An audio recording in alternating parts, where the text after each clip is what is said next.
may decide to see it differently.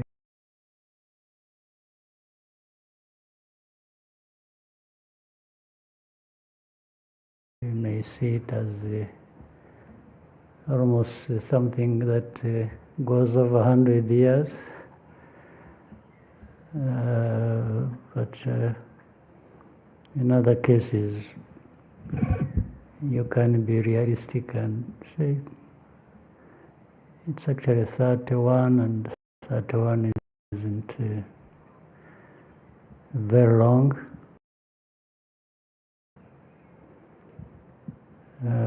Considering the world we live in, I think some people live in worse situations than maybe ours, or have been there for even longer than those years we've been there. But anyway, I'm concerned more with my situation, because that's why I can make a contribution. For the rest of the world, those matters are beyond our control, some of us.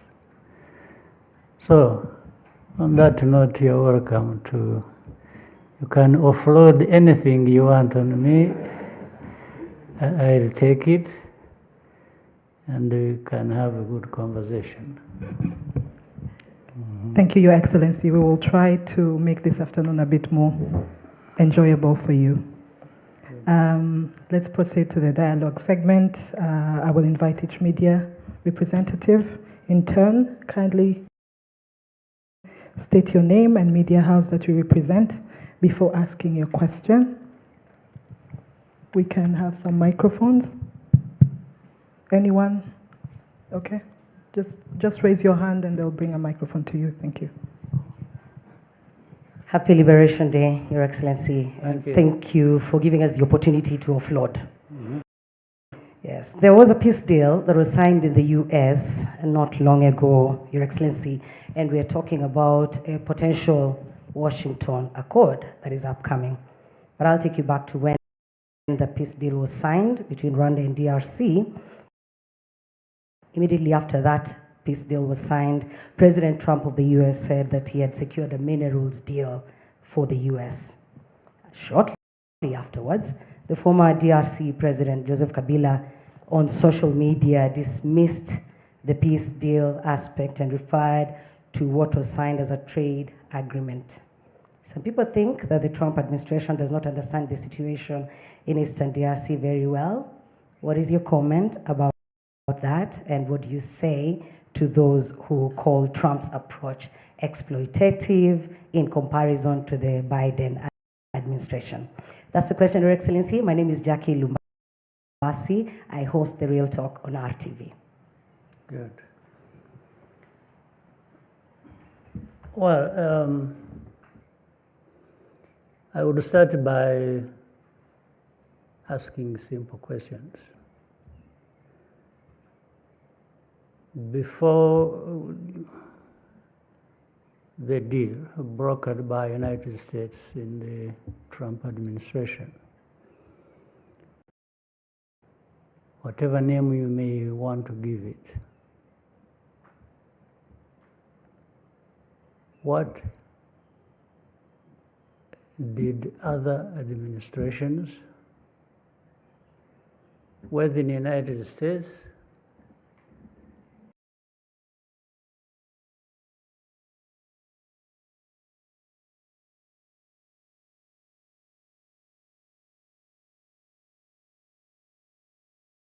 or Europe or anywhere else,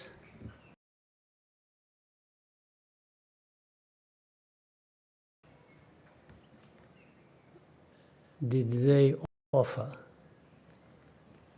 What is it? I mean, we could be talking about something. Let's talk about it.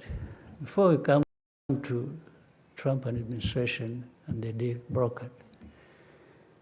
You're a journalist, you follow different events and the news and so on, you put things in their perspective, in history, and so on and so forth. Make a reference. Well, even if you don't make it to me now, but in your mind, try to remember what other deals that had been brokered by anybody that were even suitable to deal with the problem in DRC that may be failed because of this or that, and you may put the blame on anybody you wish to. So my question is, where is that? Therefore, if there isn't, maybe we can even go into more details later. Trump administration came.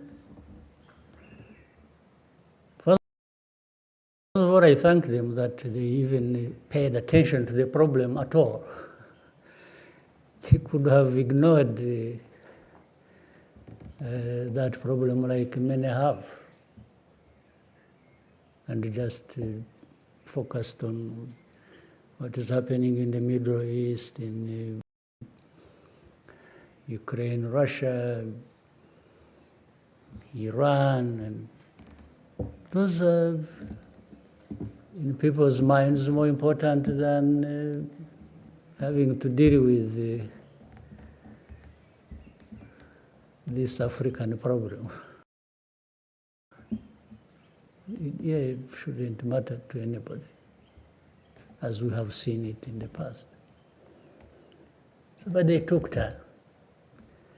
Now, I'll try to summarize what my reading of that deal is and how it came about. Once they decided they are going to deal with the matter, there are really three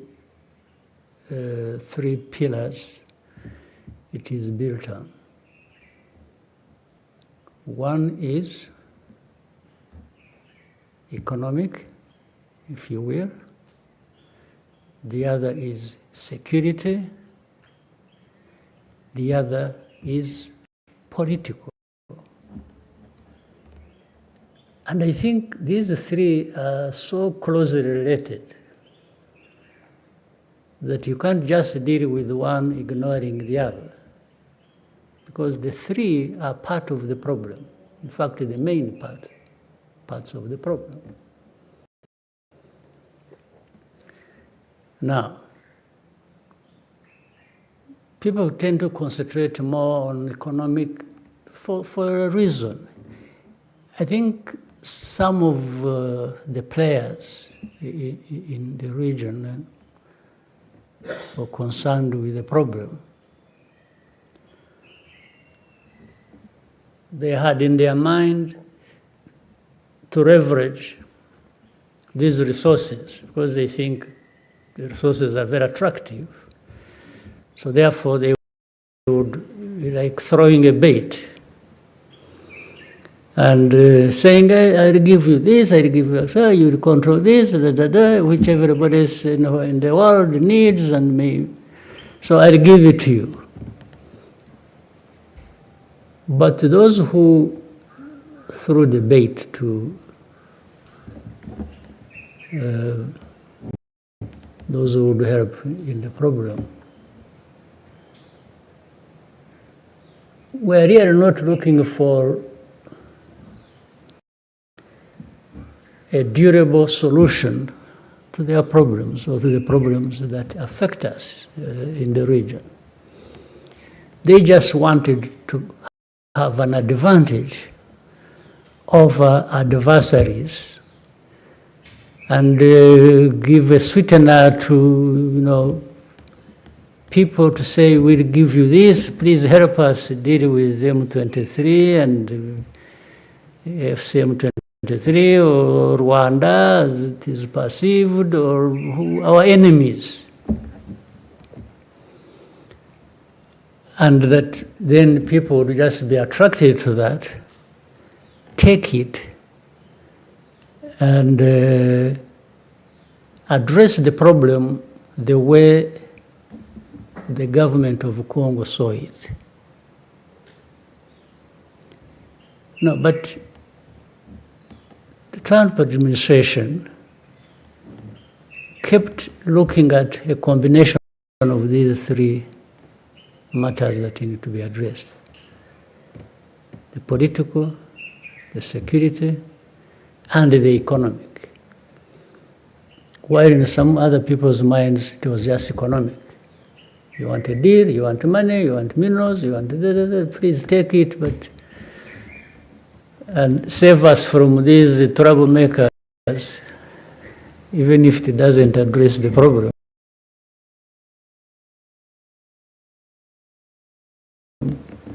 Depending on how they see it.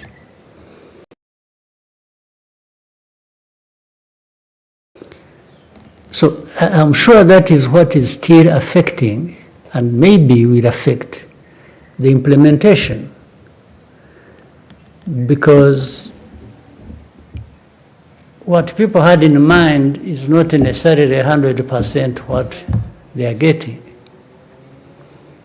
But in addressing any problem like this one, it's give and take. You don't get 100% what you want, because there are many parties concerned with the problem. Each one may be getting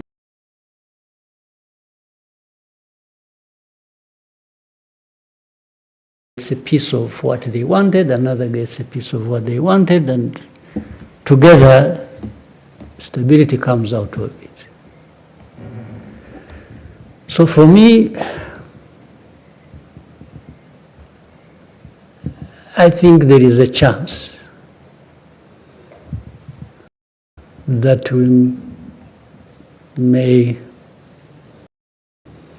get somewhere with that.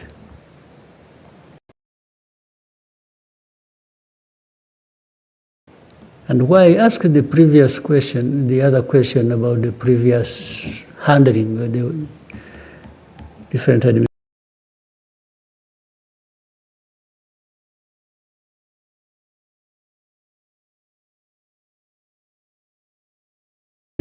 handled this matter,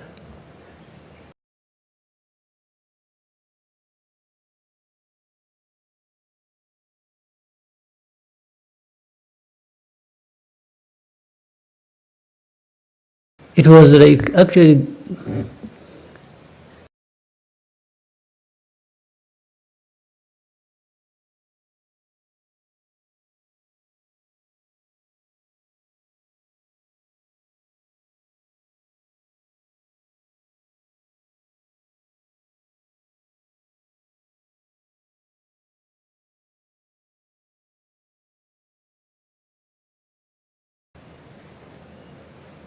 there was less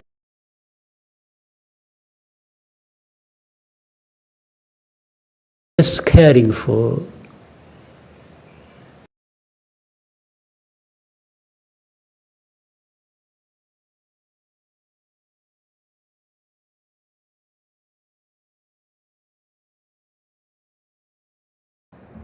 how to deal with this matter than we have now.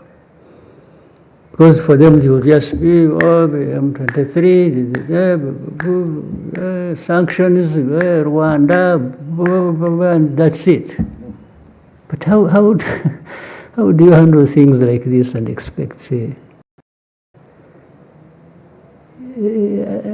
I don't think they have even learned from history. In fact, it is the same people also who failed in those years that, and now because we talk to many of them, it's like, yeah, but what do you think about this Trump thing? You know,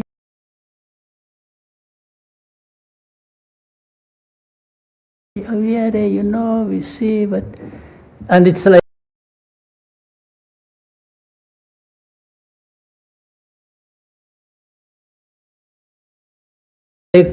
they don't even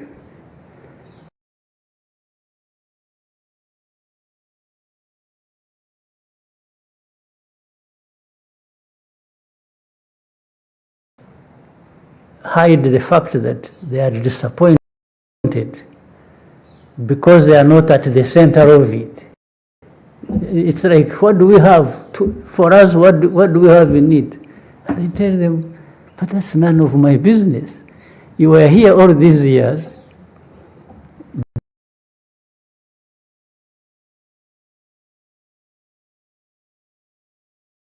doing nothing except doing the wrong thing. Because I asked some of them, when you really went all out and wanted to, were sanctioning Rwanda, sanctioning M23, praising the other side, and then vague about FDLR, and you know, what did you really think you were doing that would address the problem? So why would you be asking me anything? You should have asked me that time.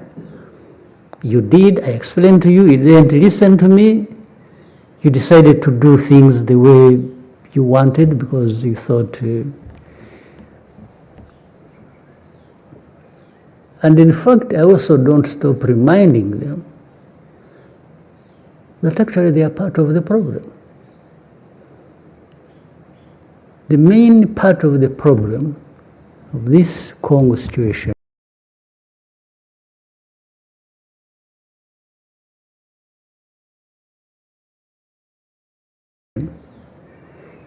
is external in actual.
Is external.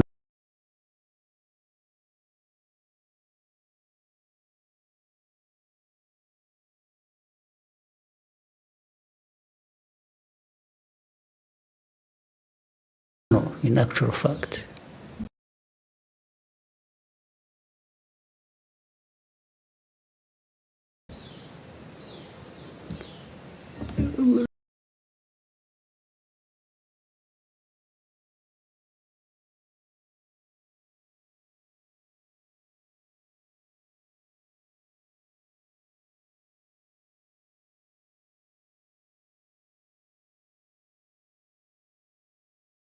Look at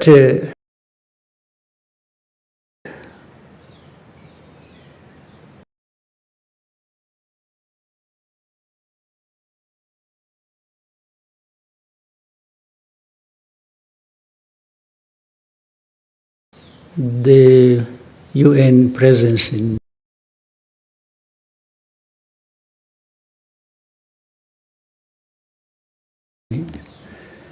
in Congo.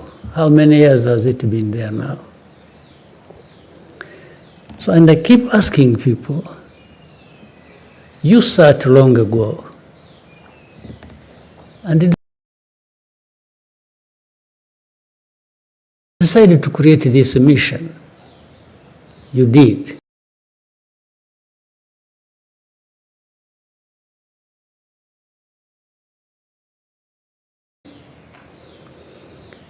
But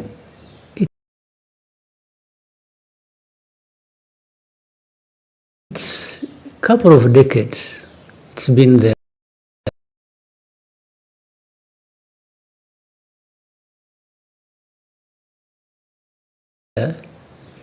You never take stock of what you achieved, what you are doing there.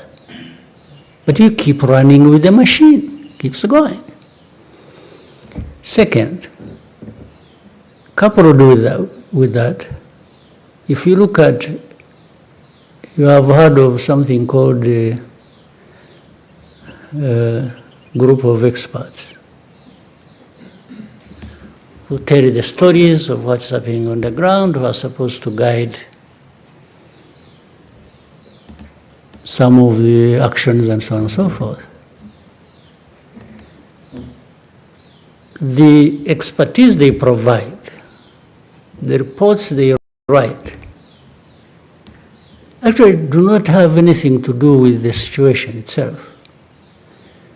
These reports were written long ago, when they were being given the mission.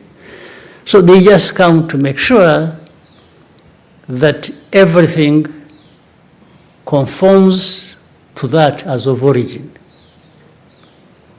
Because that's why you always find it's all others guilty in this situation of different things, except the actual perpetrators. You will never find they write anything comprehensively about FDLR. You'll never find they write anything comprehensively about how government institutions are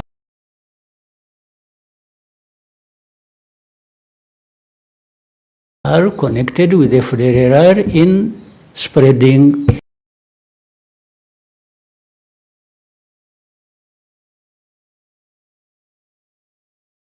hate ideology, genocide ideology.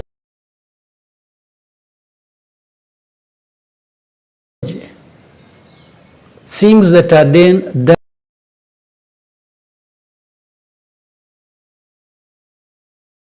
in broad daylight for everybody to see. So you wonder how experts cannot see that.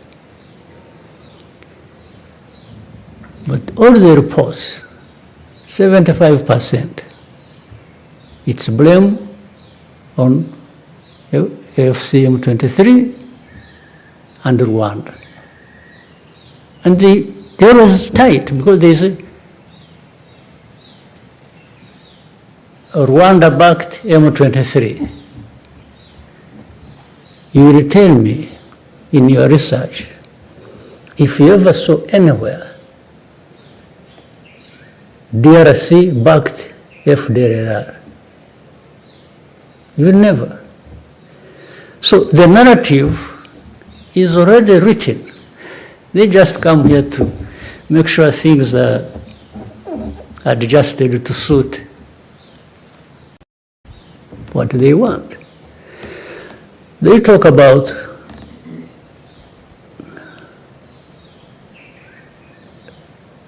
minerals as the center of the whole problem.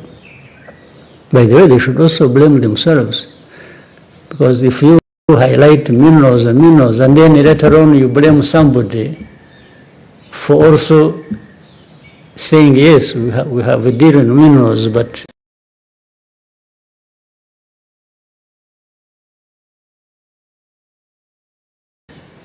around that we want to solve a problem, because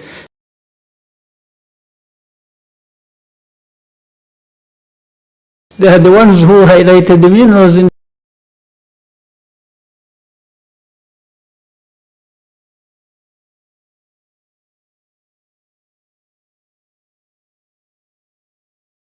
the first place. So how do they blame Trump administration for saying we got a big deal on minerals? Yeah, but you made the minerals the issue. You, the people who are blaming everybody, including blaming Trump administration. But the way they use that,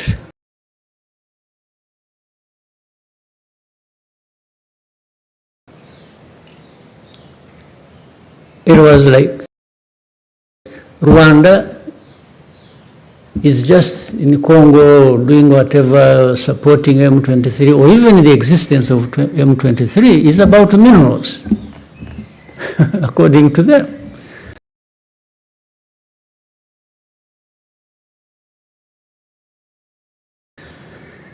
So they keep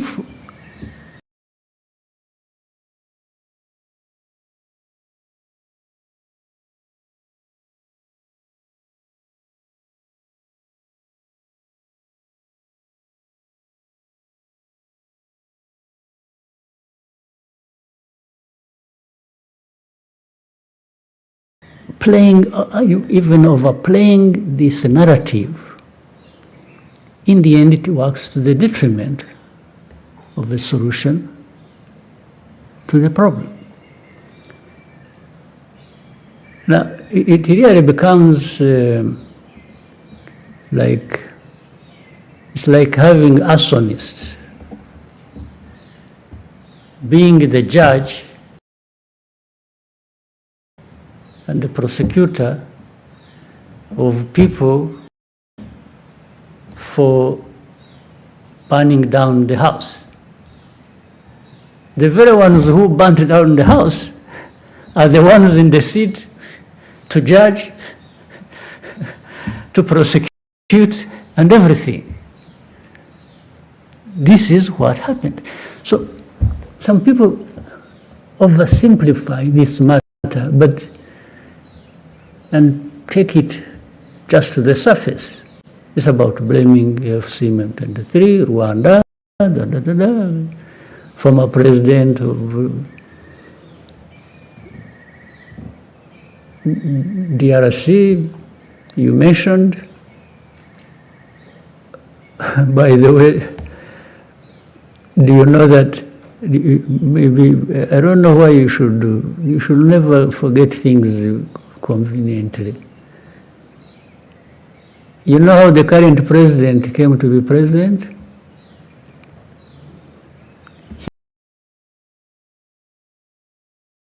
He was just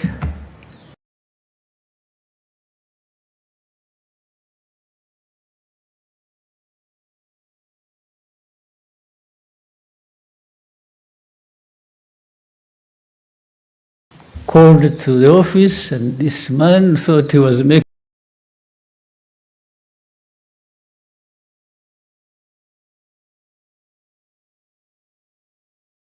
a good deal, and they handed him power. Do you also know that actually there were witnesses, heads of state? Did you know that? One of them being the former president of Kenya, Uhuru Kenyatta. The other one being the president of Egypt, Sisi. The other one being President Ramaphosa of South Africa. You ask to go and visit them and ask them this question. So this whole thing, you see, no, I wish they could actually come forward and say, hey, wait a minute, by the way, we know this story. the story, and the other thing is, you also know that Rwanda being blamed for M23, M23, Eastern Congo, blah, blah, blah, and so on and so forth. Fine. You can blame us for doing whatever we could to make sure FDLR doesn't cause Rwanda problems, and whoever was supporting that.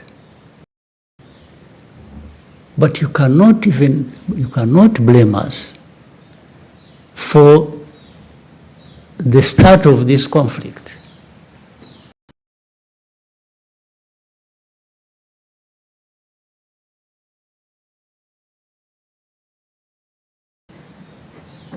Because everybody knows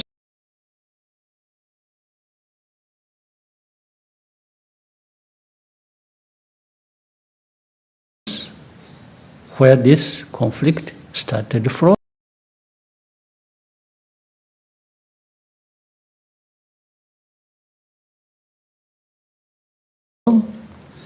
And by who, and it is nothing to do with Rwanda. This M23, I have said it before, came from Uganda. They did not come from here. Why was it not made Uganda's problem? Are these things I'm talking about new to you? You don't know them? But the story goes out today, it's every day, Rwanda, M23, Rwanda, FD. Yes, but you should also tell people how this became Rwanda's problem. Our problem was simple, twofold. FDLR it has been a problem in the past, it's a problem now, it will be a problem in the future if it continues to exist, threatening Rwanda. There is no way. We don't, as I again said before, we don't need anybody's permission to protect our country. It doesn't matter. So, that one put aside. The other one is this Congo uprooting its own people from their ancestral homes and from wherever, and Rwanda has nothing to do with how Kinyarwanda speaking people went to Congo. Nothing. We cannot be blamed for that. But they've been killing people in broad daylight, they've been moving them from their homes and making them refugees here. You know how many thousands, tens of thousands, hundreds of thousands of people originating from there who are refugees here. So,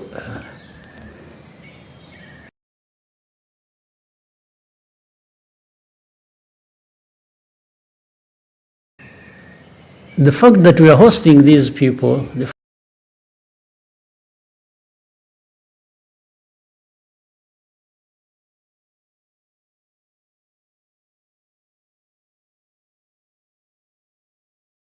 fact that we are saying we can't accept FDLR,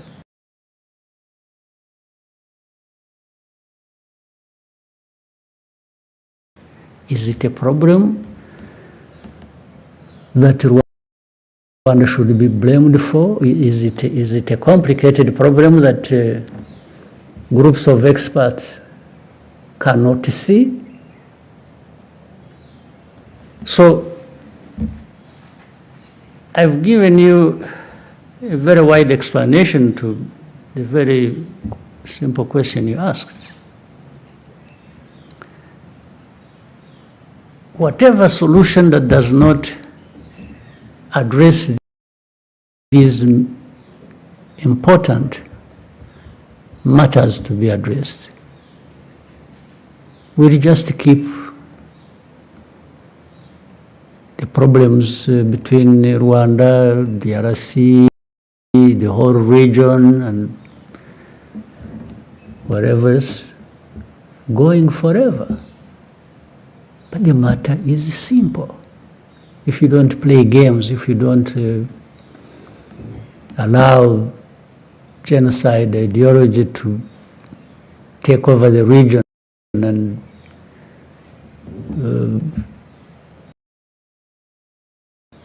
things can be addressed.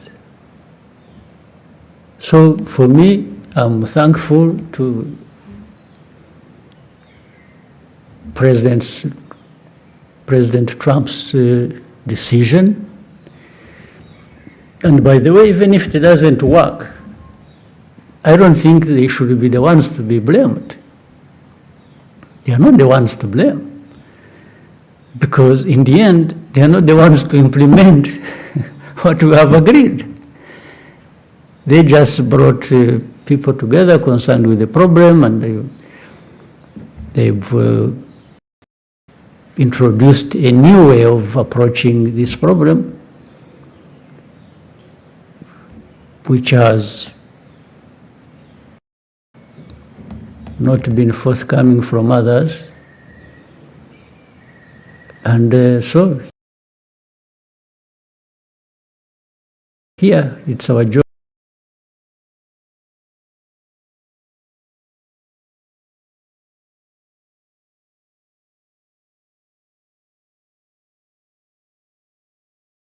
it's our task for us in the region to implement it.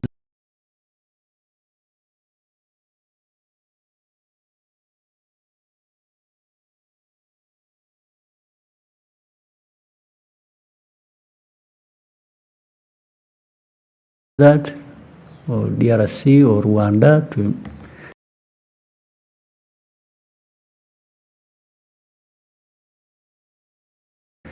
implement their part of the bargain in the agreement. But of course, it helps if United States administration remains close by to follow up and says to people, well, you said you would do this, what happened? They have some leverage over the matter. So I think I have, I did it so broadly to preempt other questions related coming. Yes, okay. Thank you. So we could have light, and then we'll come this way. There's another mic. Oh. Thank you, Mr. President, for having us. Thank you, sir. I have a question with two parts. The first part is the deal between Rwanda and DRC about joint security measures and removing FDLR. What is the promises have you received to achieve this? And then the second part is what steps will Rwanda take if the FDLR is not removing? Yeah, let me add something, but I'll come to it, your question, which by the way, the deal we reached in Washington, D.C. does not stand in isolation. That one was mainly between Rwanda and the DRC.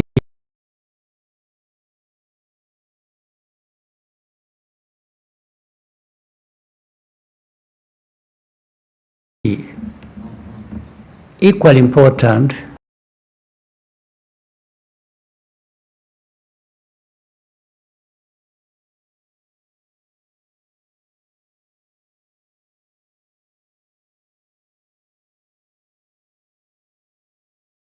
there is another deal ongoing that concerns the internal groups of Congo, FC, M23, and the government, and maybe I don't know where else they will involve, that is being discussed and brokered in and by Qatar, the state of Qatar. You remember the story when I met with President Sekedi in Qatar, in Doha, and it originates from there. So these are two sides of really the same coin. So internal matters, so that, and the reason was to avoid the confusion that had been created over years and which nobody was addressing. Congo was always trying to make this problem only a problem between Rwanda and DRC. But there is a bigger component that is DRC's problem, not anything to do with Rwanda. So that's why, in fact, that Qatar effort will look at it broadly between AFCM 23 and DRC, in my view, and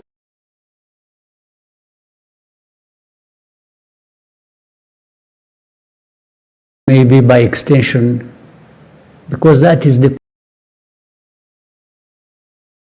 political side now. I said three things: political, economic, and security.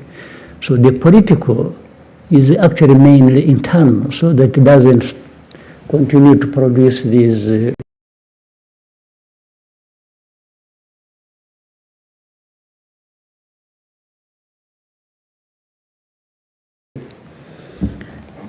problems that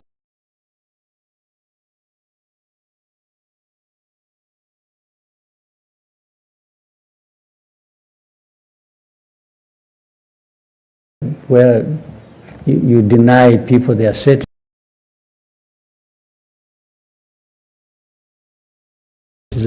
or like the other side, you hand over power to somebody and runs with it, and later on, last time we had elections, so-called, but no elections really happened. It was just a continuation of the thing that was handed to the man, and he just keeps running with it. But that's another story. So, and I'm reminded by what you just brought up. As I said, we reached an agreement in Washington, D.C., but it is not up to Washington to implement it. It's those who reach the agreement there to actually be the ones to implement what they agreed. And we have also seen in the whole history of this matter that people really don't necessarily do things according to what they agreed they are going to do. That's a lesson we have learned over many years.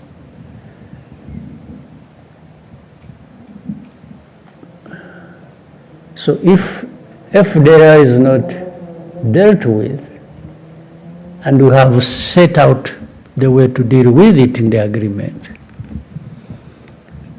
then that means the FDR continues to be there, and the problem continues to be there. And Rwanda will always do what it has to do when FDR is along our border. There is no magic wand here.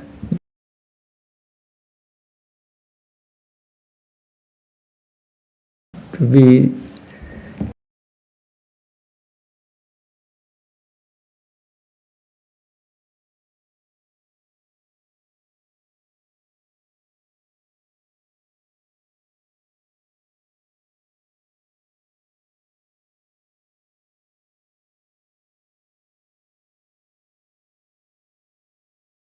used by anybody. It's you have just to do what is right to do to deal with the matter. So for us, we have this obligation, and we have laid our case, and out of that, we have agreed to do a number of things to deal with, and do it together with others, and we will do that. You will never find Rwanda at fault with implementing what we have agreed to do. You'll never. But if the side we are working with plays tricks and takes us back to the problem, then we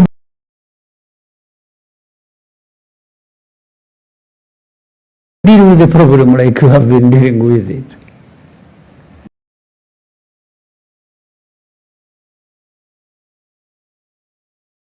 There are no two ways about it. But we are serious, we are honest, we look forward to implementing what we agreed to do and to eliminate the problem. Thank you. Since Maurice has a microphone, we'll agenda next. Murakoze nyakubahwa Perezida wa Repubulika, nitwa Ufitine Maremi Maurice, ndi umunyamakuru wa RBA. Mu kiganiro n'abanyamakuru cyo kuwa 9 Mutarama mwaragize muti iki kibazo cyakabaye cyarakemutse kera iyo abantu bakirebera mu mizi yacyo batagiye gucengacengana. Ni ku ruhe rwego mubona aya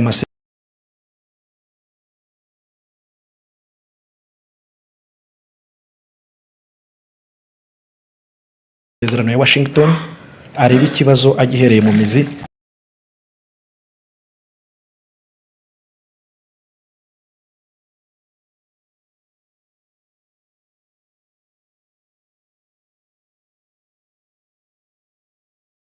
Ese muyafitiye icyizere kingana gute? Murakoze.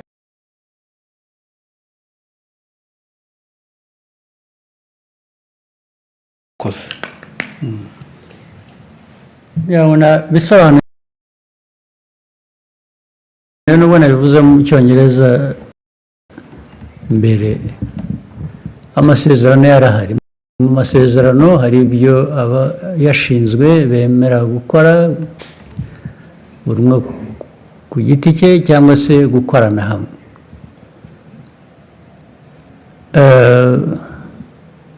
Ntabwo rero iteka abantu bose bakoresha ukuri cyangwa bavugisha ukuri no mu byo bemeye ku mugaragaro, ariko navuga ko ku ruhande rw'u Rwanda tuzakora ibyo twemeye uko bishoboka, ariko bimwe bihera ku byo abandi bakora nabo twemeranyije. Iyo badakoze ibyo twemeranyije, ubwo birumvikana ko bifite ingaruka ku byo natwe tugomba gukora, kuko twemeye kubikora kandi tuzabikora ari uko n'abandi buzuza uruhande rwabo. Rero kandi ibi nibidakora tuzakomeza dushakisha inzira iyo ari yo yose. Igihe inzira itaraboneka yo gukemura ibibazo uko bikwiriye kuba bikemuka, u Rwanda narwo ruzakomeza gukora ibishoboka byose kugira ngo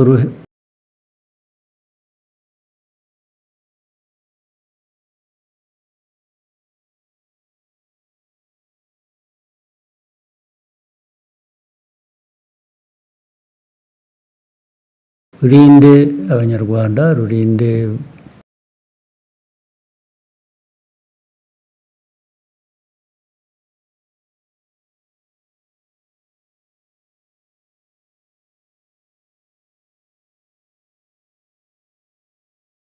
igihugu aho kubura umutekano bitewe n'uko abandi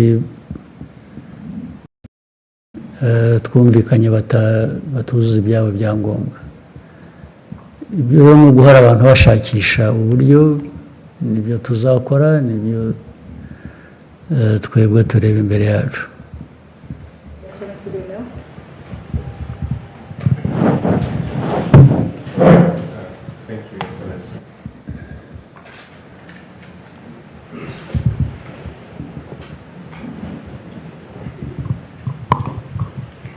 Thank you, Mr. President. My name is Lionel Ditavirie.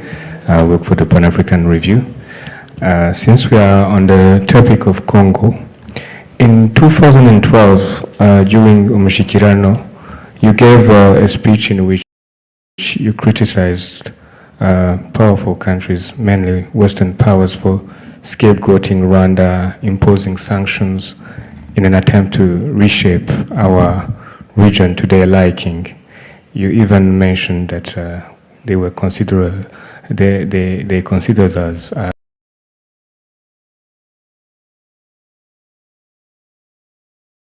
as sheep to be, slaughtered yes. wherever. So you used Rwandans to be self-reliant. You used the term which has deeper meaning, I think, kwigira, and to ensure that they will never again be made to carry the blame for crimes committed by others. So my question is, more than a decade later, how close has Rwanda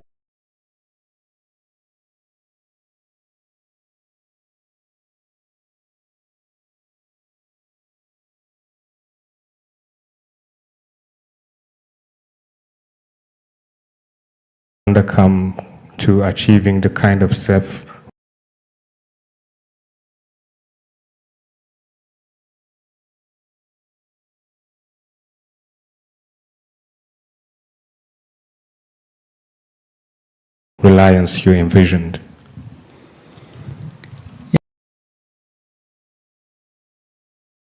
Yeah, for Rwanda, I can account for everything you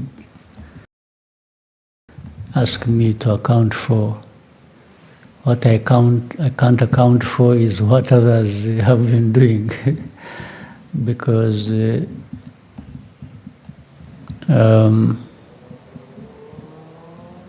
those 13 years ago and what I said, Rwanda has constantly been changing. But those powerful countries and how they see us, or maybe see other Africans, has really not changed. It's the same story, and it is what I've just been talking about. They still don't care. Not only do they not care, they actually want to stop you caring for yourself. That's the biggest problem. But for Rwanda, the progress we have made, and especially of taking care of ourselves, I mean, the story speaks for itself. Do you know that, by the way, with Eastern Congo,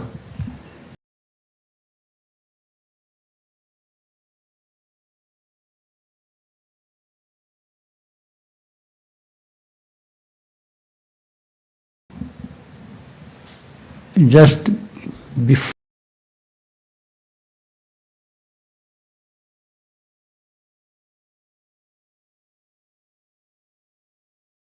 the fall of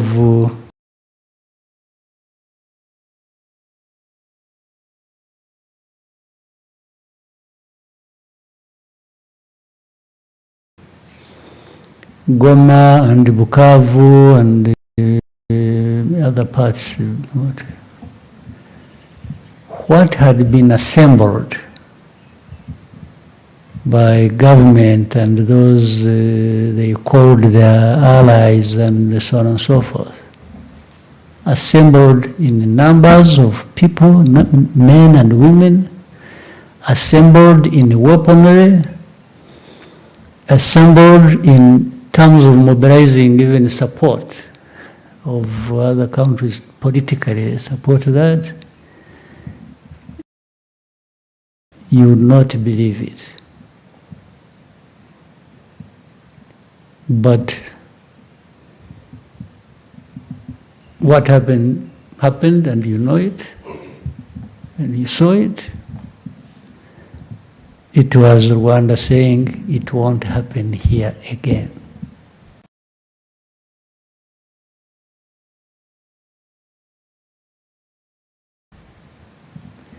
That just doesn't come anyhow.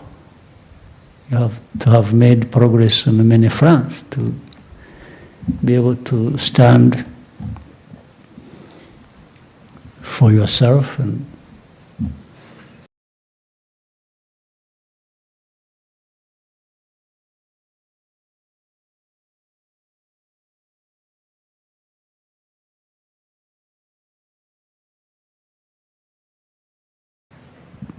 and respond to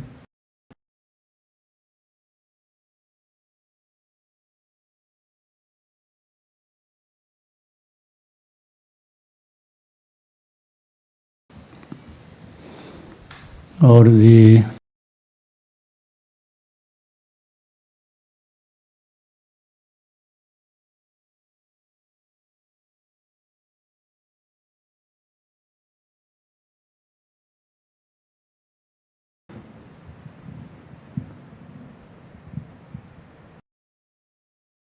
things that are brought your way to destroy you.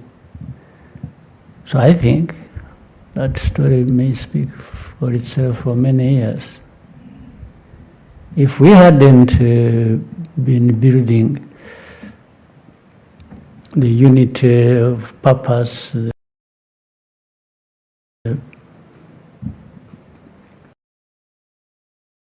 the strength to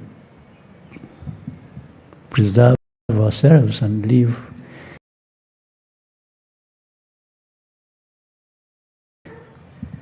this Rwandan cannot live on the whims of others. No. It happened, and I've told you even on this last year's April, it happened once. It will never happen again. Once was too many times. For the second one, somebody else will pay for it. They will be the ones to go.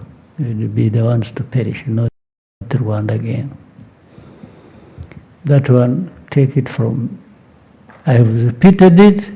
It's not bragging, it's not, it's an act of survival.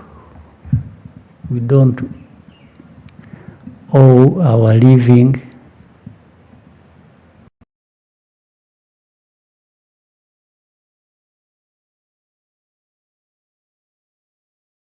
to anyone. Never.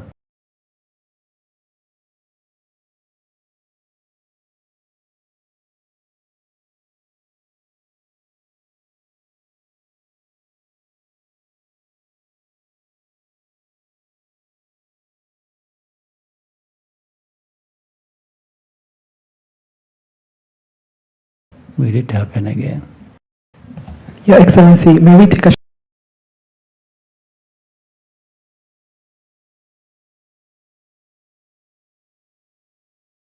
short break and come back for the next segment?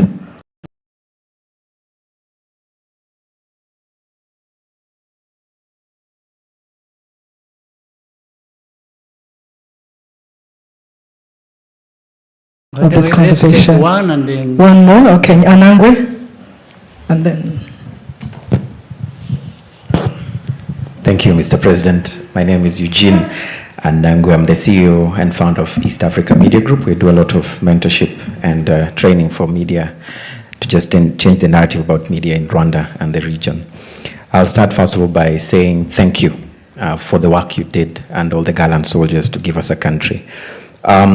I would like to move us away a bit from the DRC conversation and bring it back to 31 years ago. You know, before the liberation struggle, there was your personal story. The convictions, the thing that made you feel like I need to rise up and fight for my country.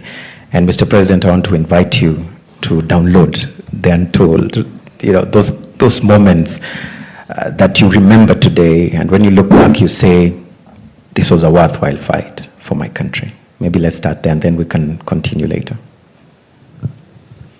yeah, that's a bit complicated, but I'll try.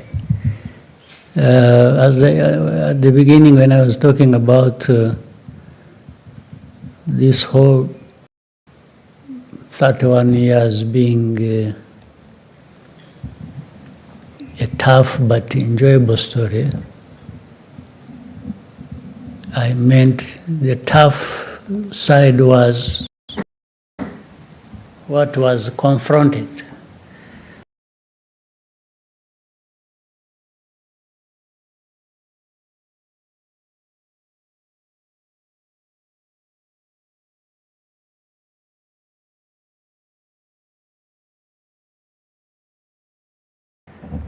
and dealt with.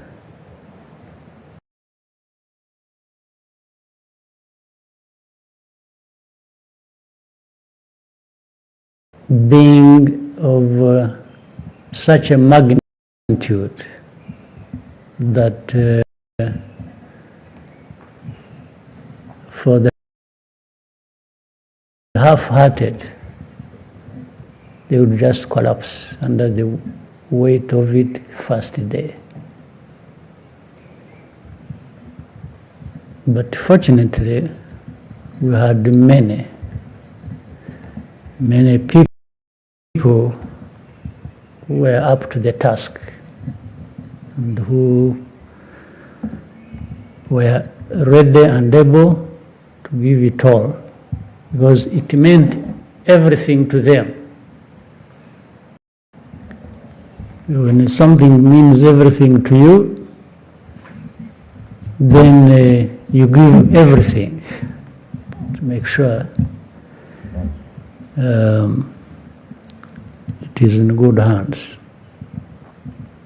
But it was tough. That one, no question, and no need to.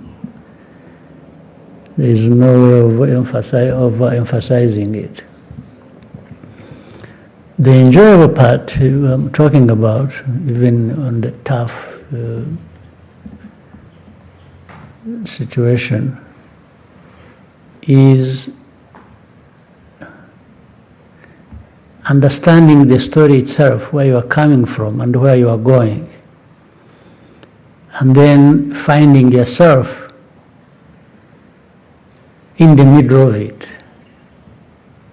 being one among many to be looked up to deal with such a tough travel, such a tough journey. It gives a sense of pride,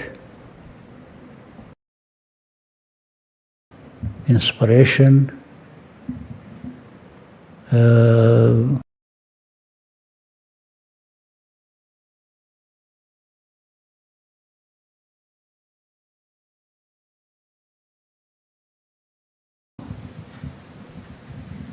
really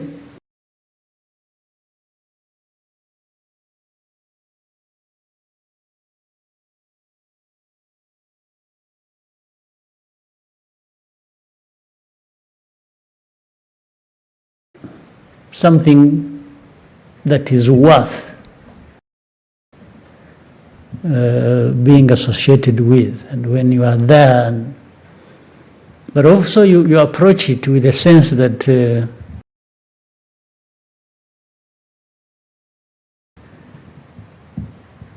doesn't end there. The story doesn't end there.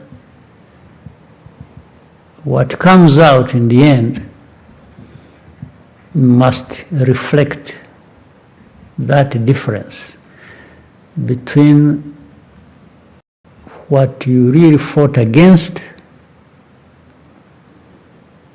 and what you are creating. They have to be different. You can't fight against a bad thing and end up with a bad thing yourself, because it would be such a waste of life, even in personal terms. So for me, personal, there are things I can explain, there are other things I can't explain. I cannot explain why in a situation like this that we can explain how, even if you explain the magnitude of it, and those many people I talked about who were ready to give all they had, and they did, many of them are no longer with us. But their names, their stories live on. They are bravery lives with us. But at the same time, I cannot explain why in that whole journey, one is no longer with us and the others are still with us.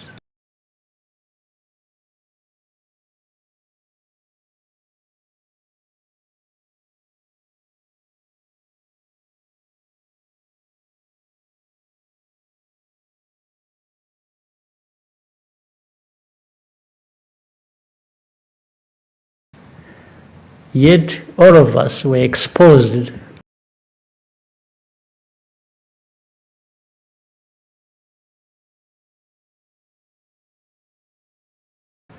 to the same danger.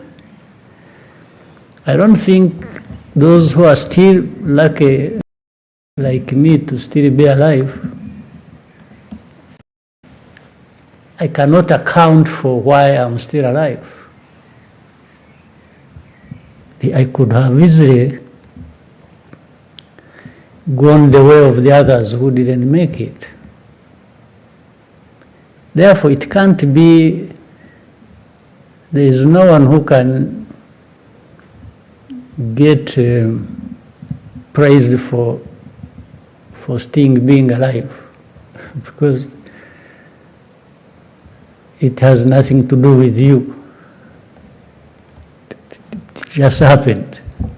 Not because you are smarter or more brave or you, no, just happened. So that one I can't account for, I can't explain. I can only explain what I do when I'm there. And in fact, some of those who sacrificed are no longer alive. We remember them, we honor them, we respect them for what they know they were, what we know they were associated with, or they did when they are still there. It is the same thing even when they are gone. Yes, these are the people we know because of those things they did. So for my personal stories, you can take it the way you want. Some of the things I'm not responsible for. But others I'm responsible for. Maybe those ones are the ones you can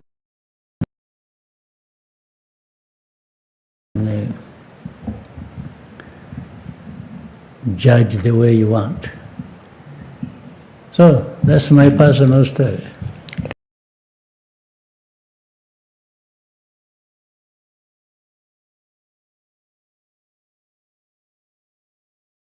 Thank you, Your Excellency. May we take a short break and come back for the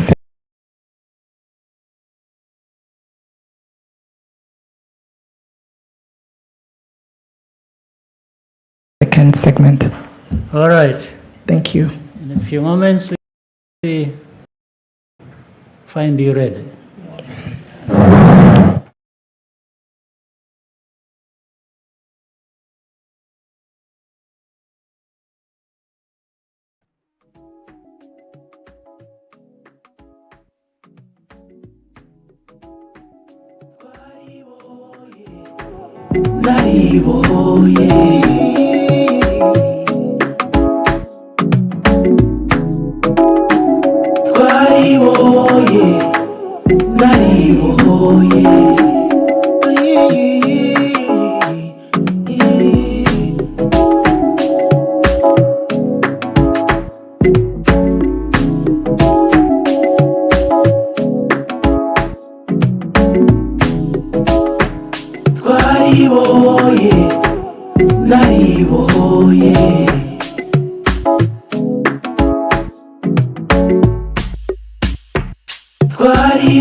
Rwanda does not follow rules.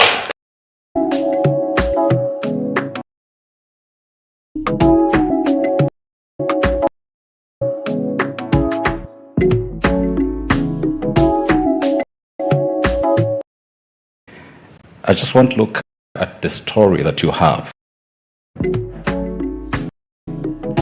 Thank you, Your Excellency, and welcome to the second segment of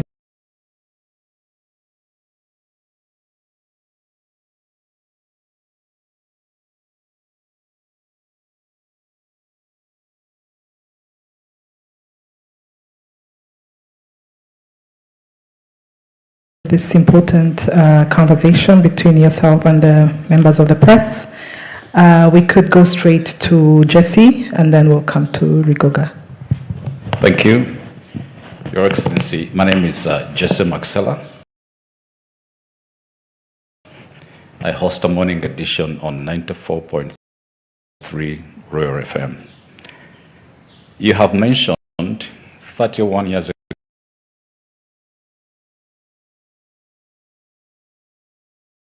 ago, it's been tough, but there's been moments that you've enjoyed. I just want to look at the story that you have, some of which we have an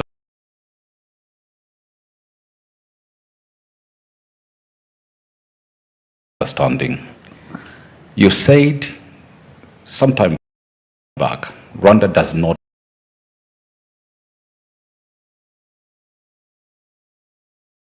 follow rules. And you mentioned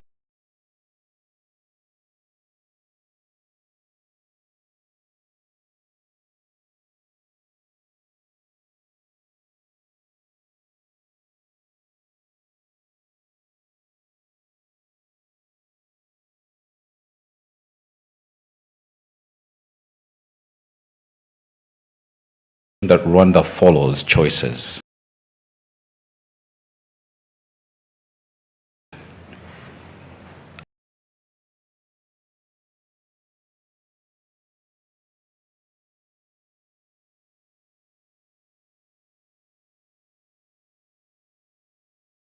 I want to know, in what ways did your experience as a refugee shape or push you to learn about the world and the experiences of other countries? At the same time, how did this shape your ideology, orientation, or ideological orientation, and the choices that you have made for the country, Rwanda? Thank you. For the rules, especially the rules of others, we don't follow. We follow our own choices and our own rules. And then if we are to follow other people's rules and choices, it's because we have a good understanding between us with them. But the world we live in has a tendency for people to dictate to you how you should follow the rules. And especially when they are their own. I mean, somebody else's rules to be applied to me. I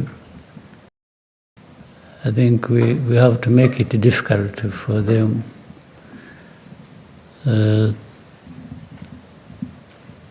for us to follow their rules.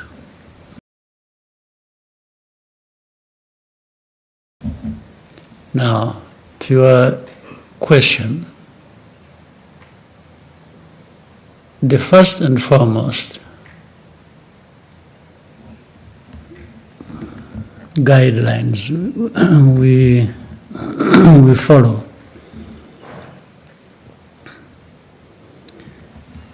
have to be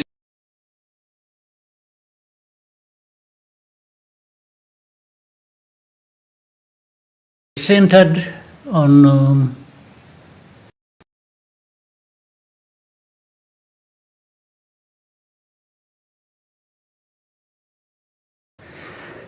what is it that is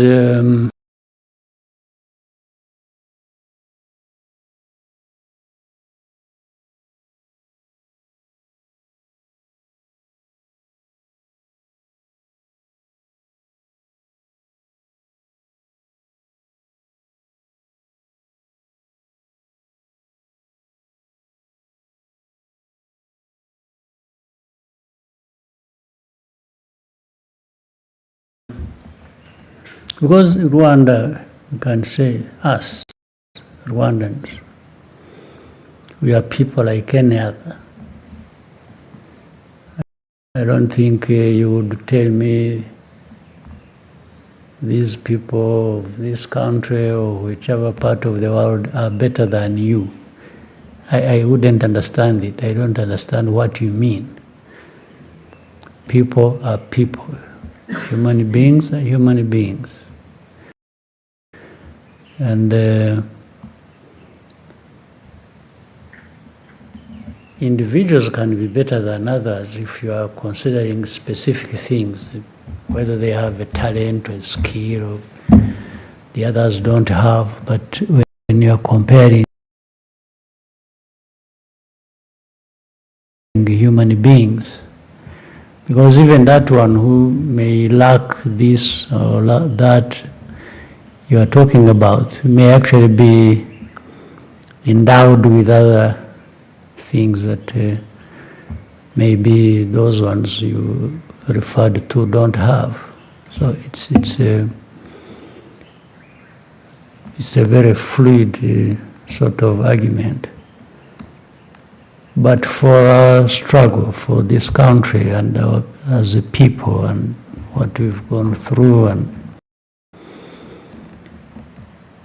rules and choices really build on values also. You know, to be guided by certain set of values. So for Rwanda, there are values you have espoused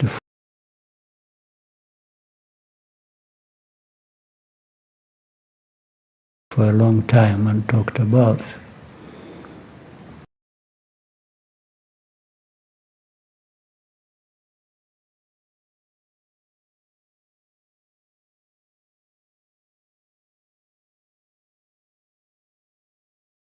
Things that bring us together as a people, so that one doesn't feel they are left out because of their, whatever we consider. The other is to aim high. To say, why, if we are human beings, like I was saying, that should be considered equal with others, why should we be limited in terms of what we aim to achieve in life that is better than what we have, yet we have possibilities of raising ourselves to those levels. So we don't limit ourselves.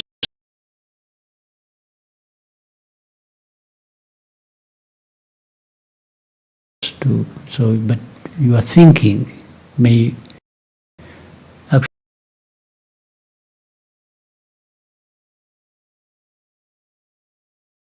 determine that. It determines whether you rise high or whether you sink, depending on how. So our thinking is that one that raises us to the levels we can go to. I've already talked about the other, where we need to bring in everybody. Unity of our country matters, especially we know what we got from the lack of that. So One is to consider ourselves and determine what we want.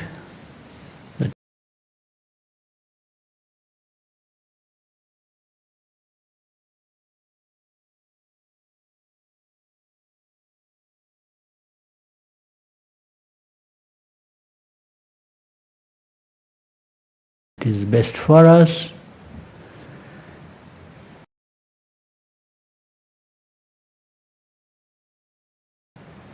But we also know there is no such a country or people that form an island and they are detached from the rest of the world. You always want to be part of the rest of the world, even with what you aim for and want to achieve for yourself. You always want to be connected because or from certain things that make you better. But you have to be anchored somewhere. So we are anchored here in our self country, in our people, in our politics. So you have to really make sure that you get things right where you are anchored before you venture outside to embrace others or to have them embrace you. So that's what guides us. And when we are talking about ourselves and what we've gone through and what we want to achieve or what we have achieved, and we always do it in the context of thinking about others other than Rwandans, because we are never an island. But you cannot project yourself outside with others from a very low base or a weakness you have refused or failed to overcome. So it is therefore this formation of where we are anchored that allows us to think of which choices do we make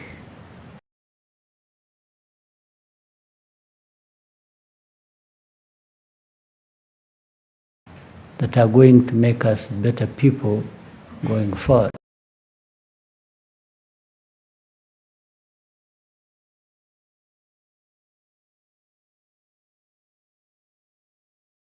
Every time. Or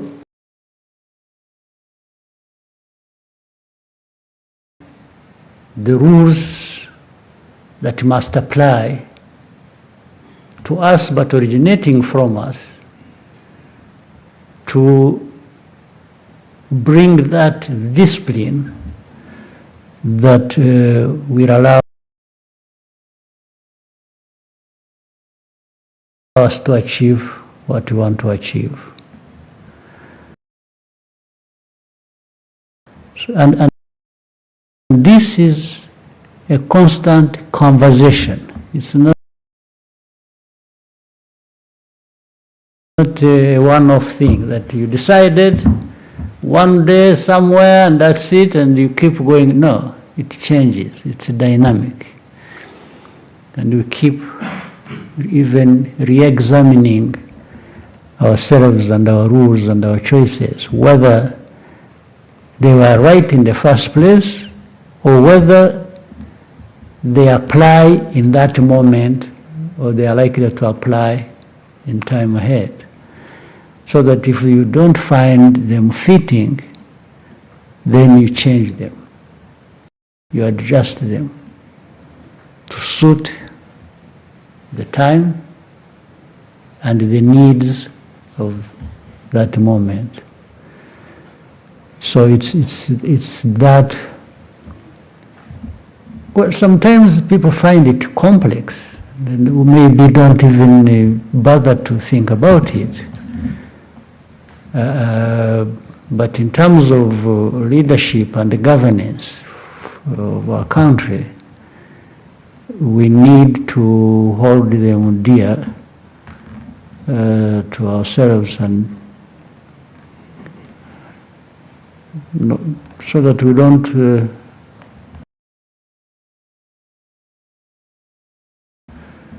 lose the grip of things as they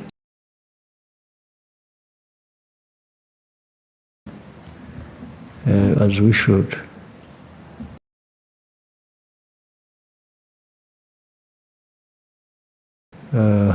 We need to have a firm grip on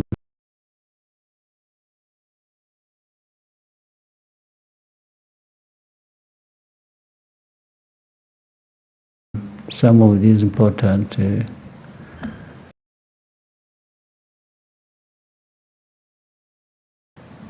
principles and values. I don't know whether I answered the... Thank you. I just want to do a follow-up question on that. It's been mentioned that your leadership is unapologetically very strategic. But I want to ask, looking ahead, 10 years maybe from today, what is that one more bold move that Rwanda can possibly make to cement its place as a truly global player?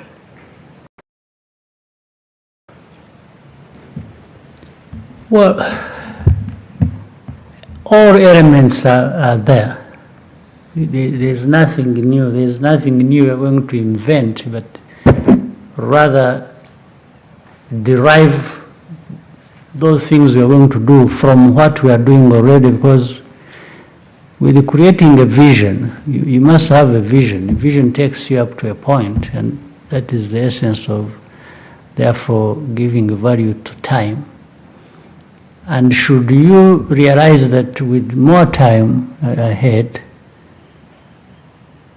the world we operate in, or the needs of the people, are going to be different, then you adjust according to that, but you are adjusting from a certain position where you have been already, or where you are. So the strategic thinking or thing you need to do, if it comes, you get to think about it or to know it when it is time for it to think about it or to apply. Otherwise,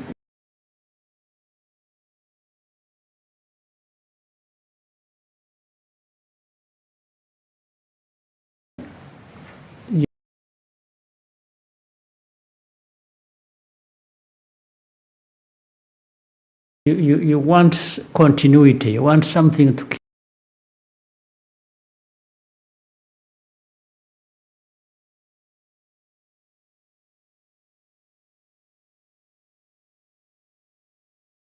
keep growing. That's what growing means. You want to be better today than you were yesterday, and you are thinking of being better tomorrow than you are today. And along that thinking, looking at the cross-section of many things happening, that thing that you need to implement pops up at that time. But the most important thing for me, associated with your question, you need that continuity, you need that sustainability to keep moving forward and never do well today, get drunk with that, and then you find a few months, years ahead, you really collapse. Don't get drunk with success or with the achievement, but rather that should energize you, that should inspire you to keep going. So for me, my worry is always that of continuity. That's what how do I continue the momentum? How do I keep going? If some moments you can move faster, then you do.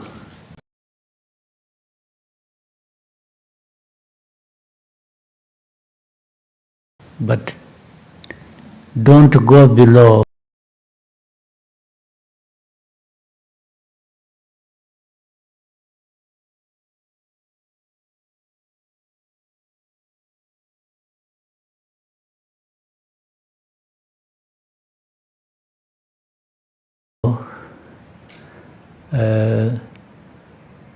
the speed or the quality at which you have achieved a number of things going forward. Thank you, sir. Rigoga. Murakoze, nyakubahwa Perezida wa Repubulika, nitwa Rigoga Ruth, ndi umunyamakuru wa RBA, by'umwihariko mu biganiro by'imikino.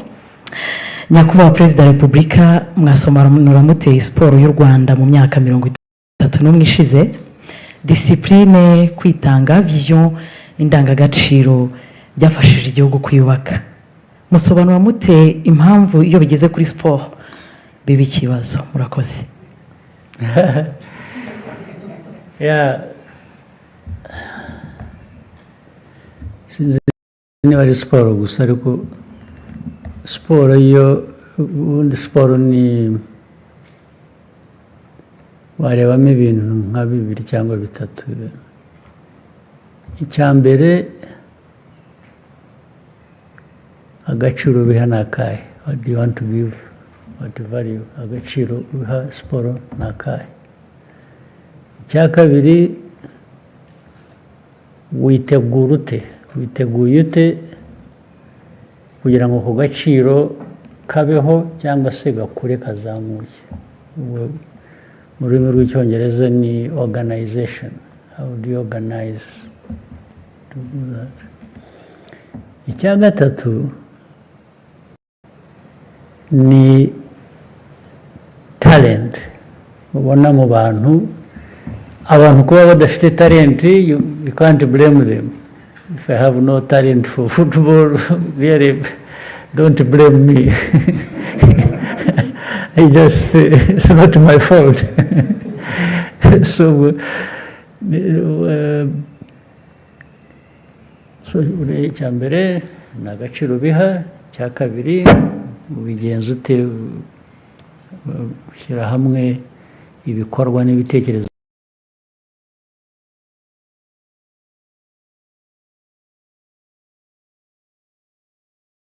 zo gute kugira ngo bizamure ka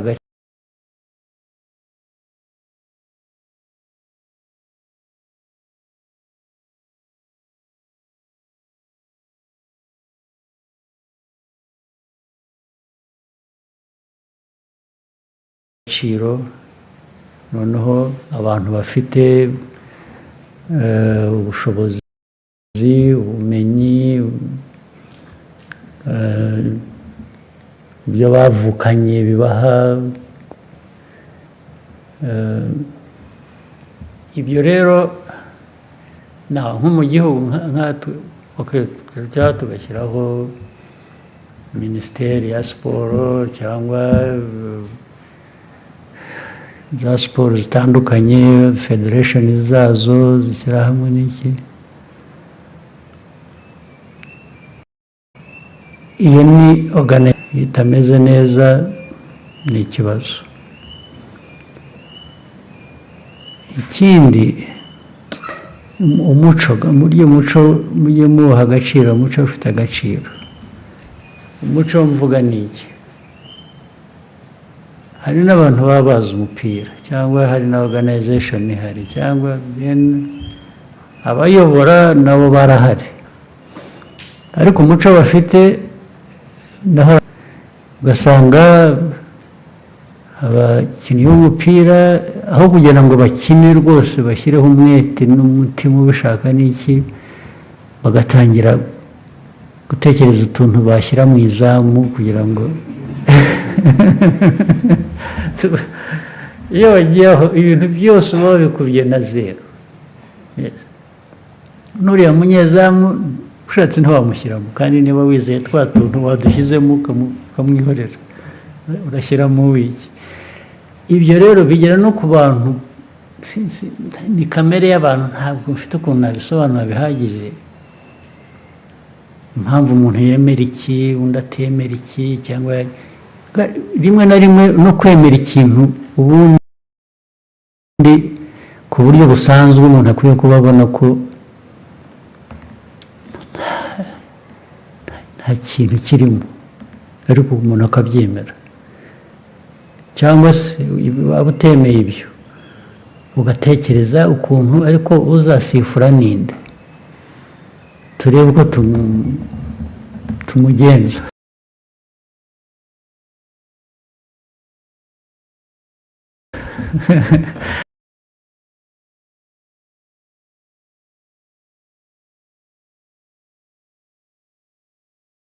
kugira ngo ejo azatubere iyo wagiye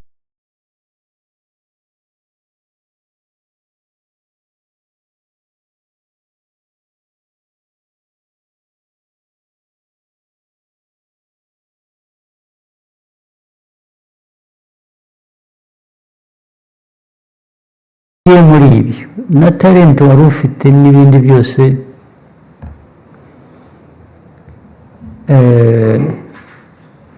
ariko ubundi umukino siporo kugira ngo itere imbere ukora biriya bintu nakoze nakubwiye ariko noneho ukanavuga uti okay siporo habamo gutsinda habamo gutsindwa kandi muri uko gutsinda no gutsindwa harimo gutera imbere ni ukuvuga ngo wagerageje wakoze ibyo washobora gukora ahubwo niba wanatsinzwe wavanyemo isomo rivuga ngo ariko urabizi icyo nazize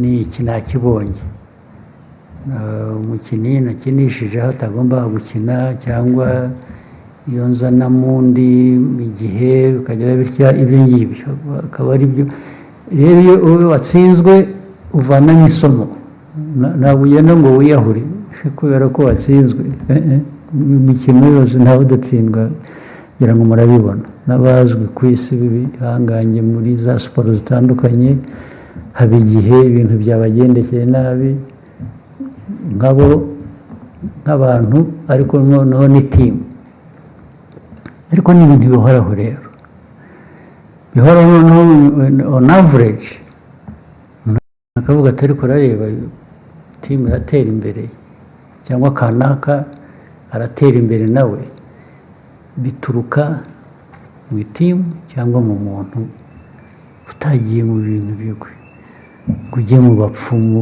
ujye mu gushaka ko watugira abantu cyangwa hari ibindi bibi bakora ntirwa mvuga kugira ngo ajye mu kibuga yacitse intege adashobora gukina adashobora no guhagarara wamuvangiye imiti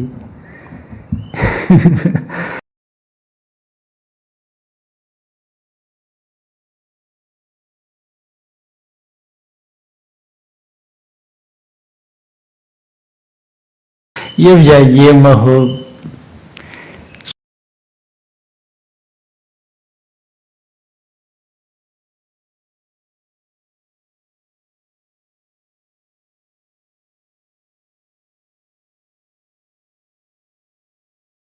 nibwira rero ko aho tugeze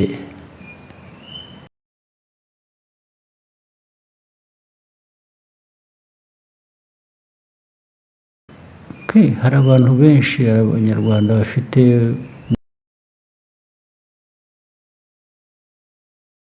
muri bo talent kumenya muri siporo zitandukanye, twashakisha rero ahantu hose. Ariko byose bishingira kuba ubanza kwemera uwo uri we. Ntabwo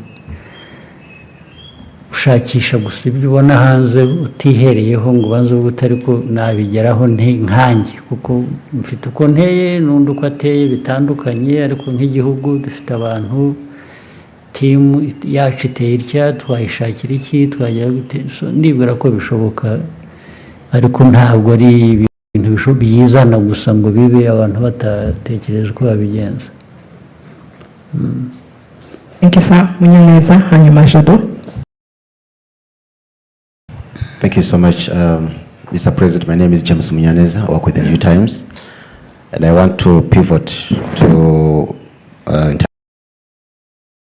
international matters. Recent developments, different dynamics globally suggest a shifting, or rather changing world order. Do you see a situation where we are potentially moving into a more multipolar world, and what does this mean for Africa, of course, and for Rwanda? Do you think we are ready? Yeah. Well, whether we are ready or not, we should be ready. Because even if I tell you, yes, I'm seeing it coming, well, it may not come. But you should always be prepared for what if it were to come, actually. Suppose I even made a mistake in my analysis and assumed it's not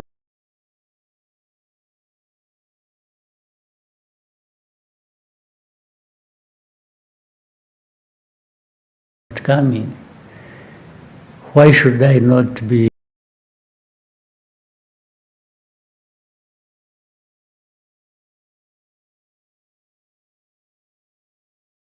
actually prepared if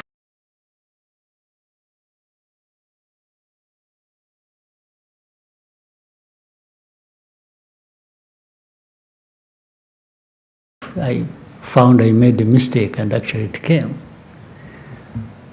But what you are saying, as I see, like many other people see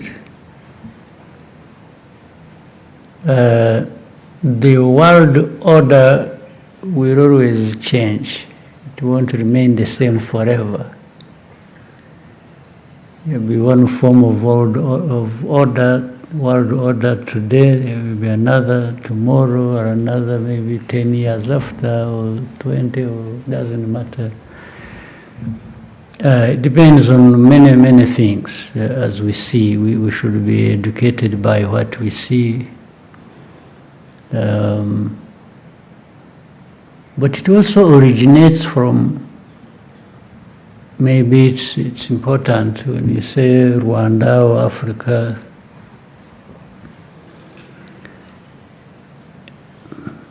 it originates from the politics, global politics or geopolitics, how it values things. You know, people will tell you interests. Okay, how do you value your interests? If you are powerful and you have interests, that's fine. But how do you achieve interests? Do you achieve your interests by ignoring other people's interests? Or you value your interests, and in achieving them, you're also at the back of your mind saying you're not alone in this world. Maybe as you pursue your interests, it is important to be thinking about others' interests. So that maybe you find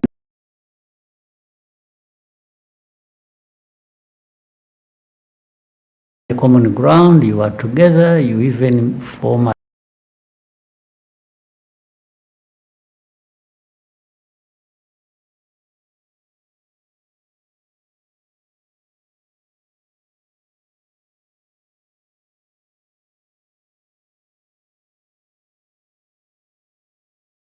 alliance or you do this, but it comes out from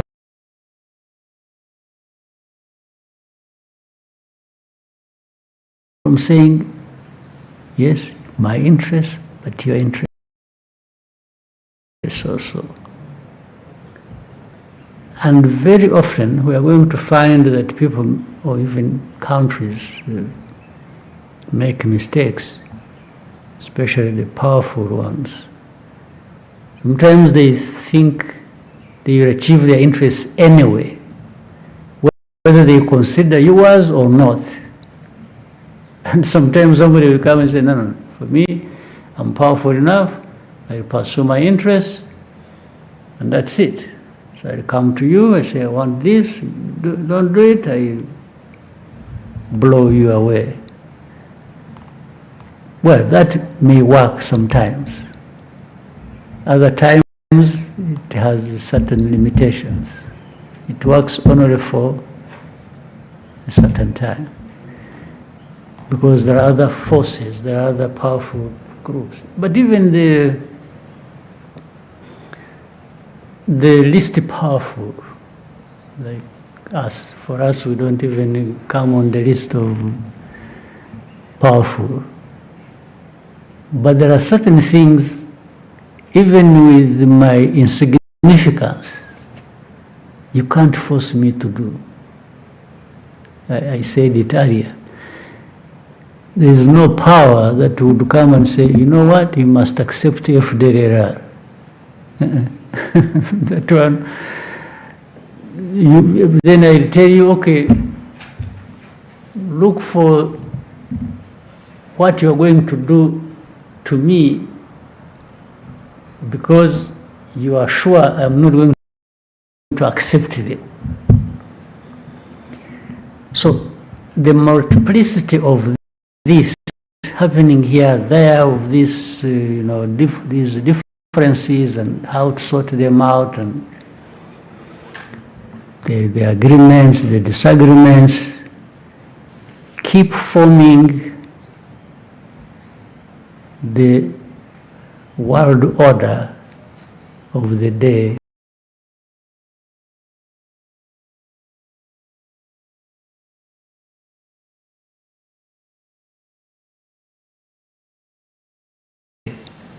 Of the time.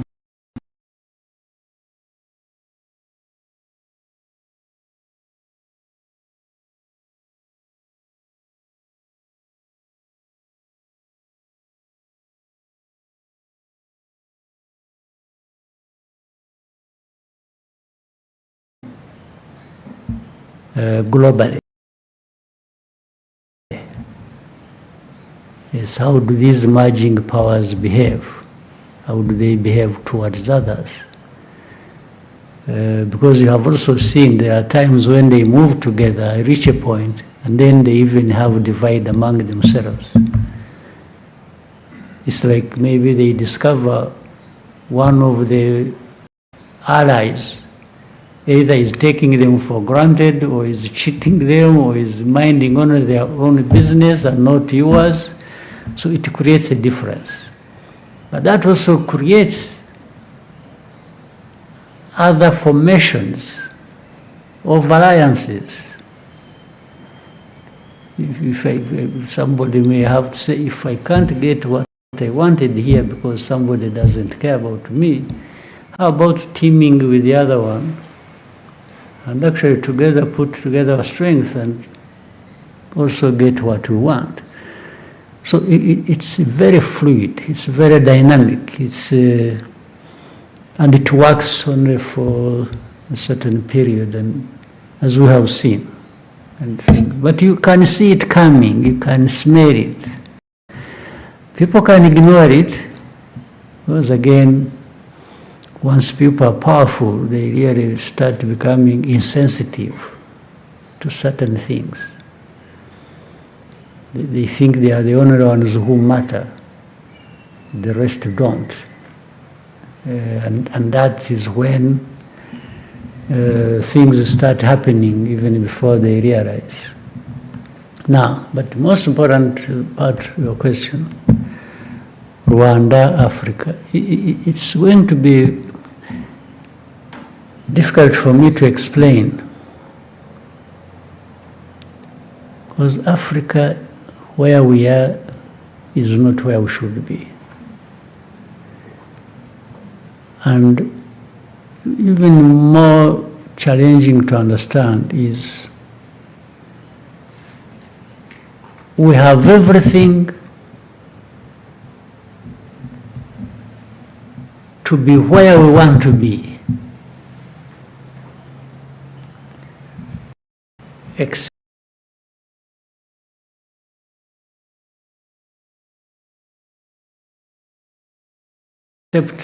ourselves.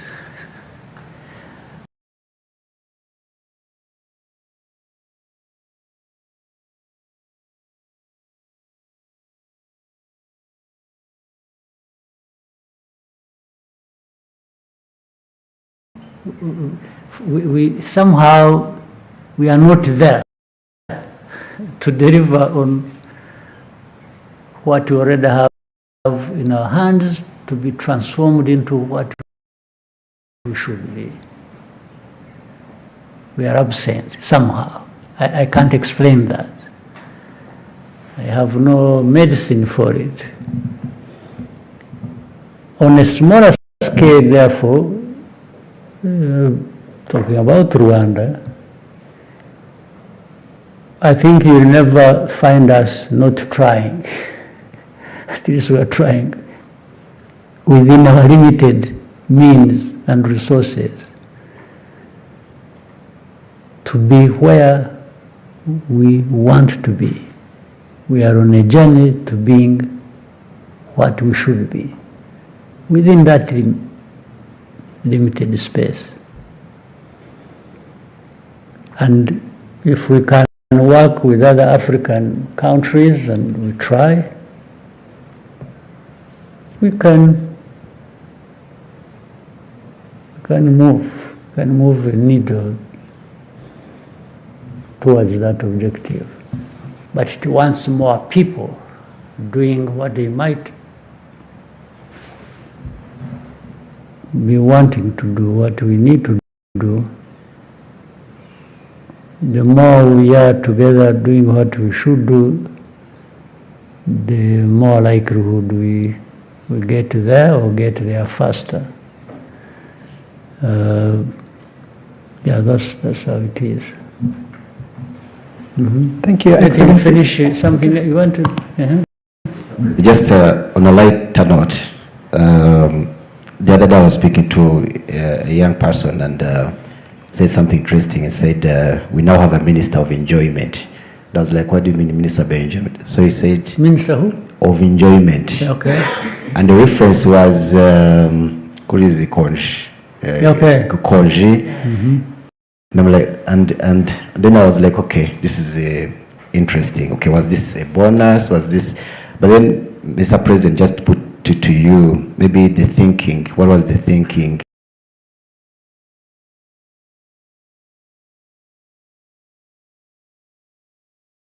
Because this was the first time for additional 2 days.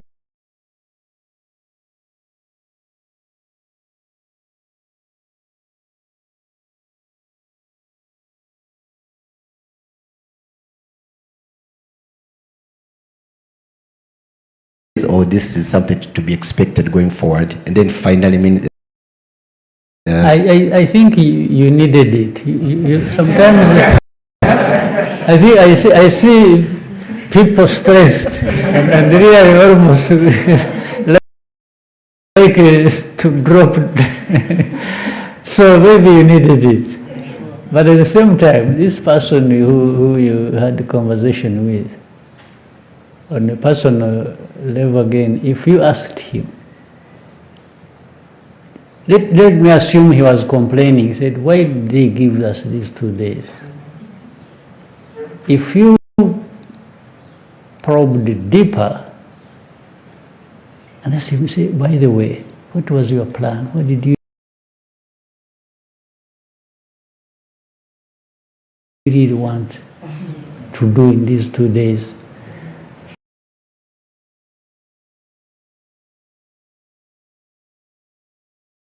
that you are now not going to July is the Liberation Day. While we cannot keep having celebration for this, then celebration for that, and blocking those days in succession like that, you are also aware there are times when 1st of July or 4th of July may fall on a Saturday or a Sunday.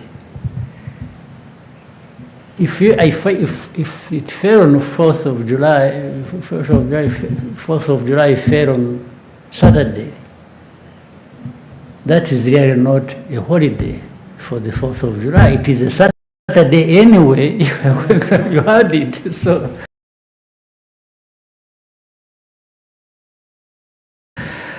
So sometimes if it falls on a Saturday or a Sunday, we give people a Monday. You see the point? That's what normally increases the number of. So if you look at the first and the fourth, one of them was going to run into the weekend, is it? Well, they Fourth was a Friday. And fourth. It's a Friday today. So it was going to get into the weekend. It was so. You would have been given a Friday, but still you would have then had Friday and a Saturday, because anyway you have a Saturday. And then the first of... was a Tuesday. 1st of July was a Tuesday. It was a Tuesday. So is that the time you had? Yes.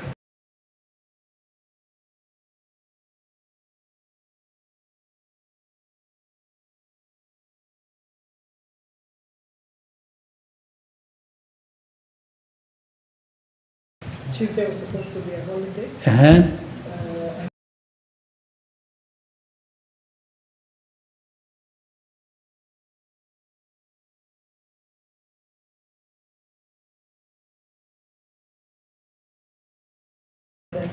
So we gave therefore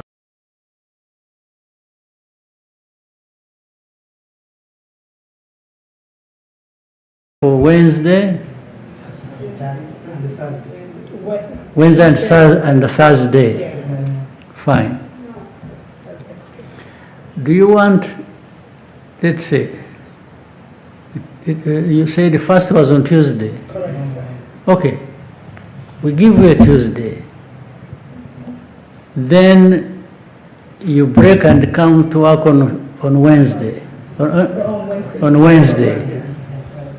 Then you come on Thursday. Then Friday is... so do you want to keep dancing like that? Or we may as well put them all together and just say, okay, you have them. Do with yourself whatever you want. At least come fresh on a Monday and start the business. That was really the thinking. Thank you, Mr. President. Yeah. And if you may allow, and there was that speculation, of course, social media speculation, hateful speculation, I'd call it, surrounding your personal health. Yes. I don't know if you would want to say something about that. Thank you, Mr. President. Now, how do people account for their personal health? Ordinarily, how would they, all of you, me, and others, how would people want to account for people's personal health? Is there an exception, by the way, in this world? Is there anybody? Well, first of all, there is nobody who lives forever.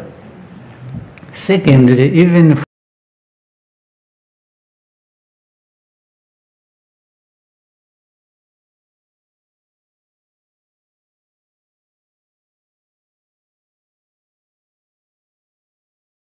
for anybody's life, whether short or long,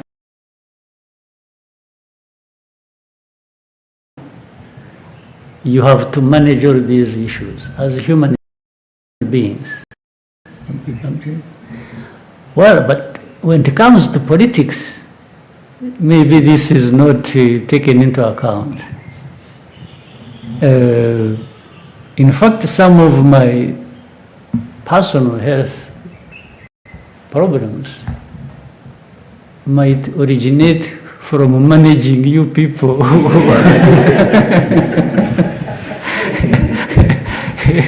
The amount of stress you and so for me as a human being, yeah, you know, people got COVID, they get this, they get the flu, they get the cold, people just, even their own hearts, as they are moving, the heart stops and somebody falls down. I mean, isn't this human? What is the problem?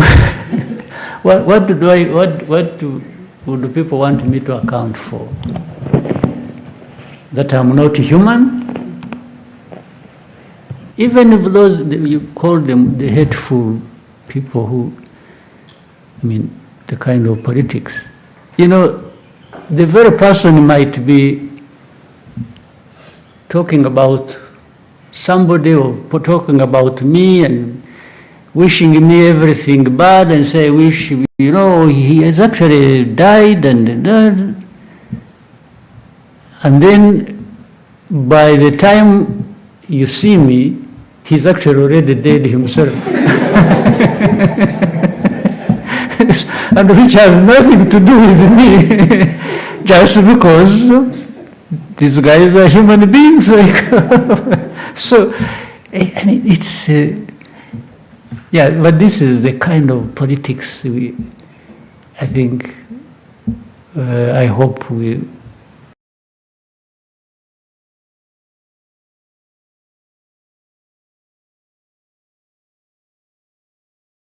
got liberated from.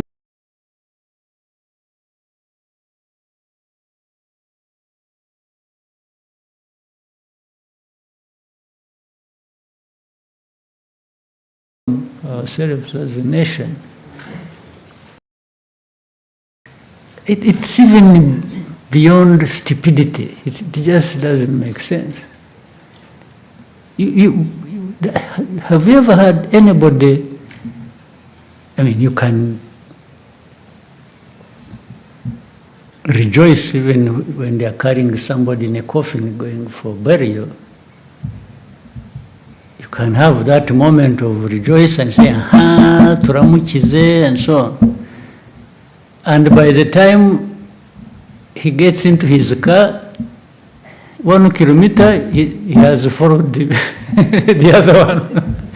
So I don't understand the logic, the politics, or anything at all. So anyway, at least you raise the question.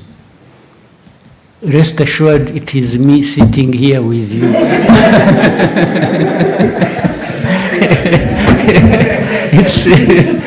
It's not anybody else. Jado, hanyuma Ines.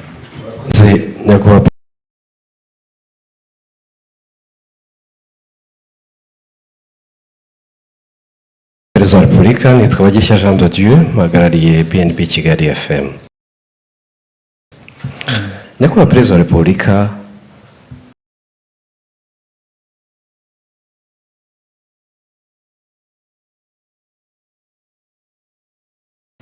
turizihiza ku nshuro 31 umunsi wo kwibohora.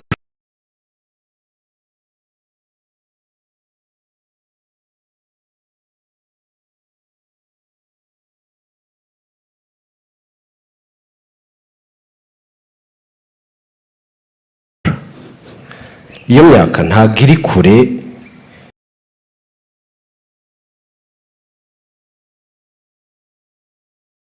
y'iyo mwari mufite muyobora urugamba rwo kwibohora.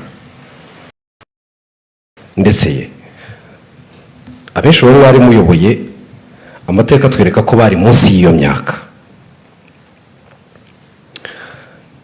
Imibare dufite yo mu kigo cy'igihugu kibarurisha mibare itwereka ko muri iyo myaka 20-30 niho ubu dufite abanyarwanda benshi.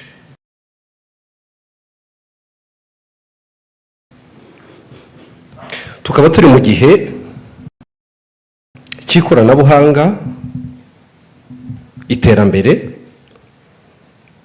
ibirangaza ni byinshi, yewe ubu dufite amahoro, dufite umutekano, hari n'uwarangara akabisinda nk'uko mwigeze kuvuga. Dusubiye inyuma nyakubahwa Perezida wa Repubulika, indangagaciro n'amahame mwari mufite icyo gihe yo kwitanga ku kugeza ku gitambo kirenze ibindi cy'ubuzima bwanyu ku rugamba, uyu munsi mu bibazo u Rwanda twaba dufite mubona bari muri iyo myaka biteguye. Impanuro mwabaha ni izihe muri iki gihe aho twatangiye no kubona hatari na kure ko urubyiruko ubundi imbaraga za buri gihugu zanaba ikibazo ku gihugu, ahubwo ingufu zabo bakaba banazikoresha basenya na bike ibihugu byabo bari bamaze kugeraho. Impanuro mu rubyiruko rwacu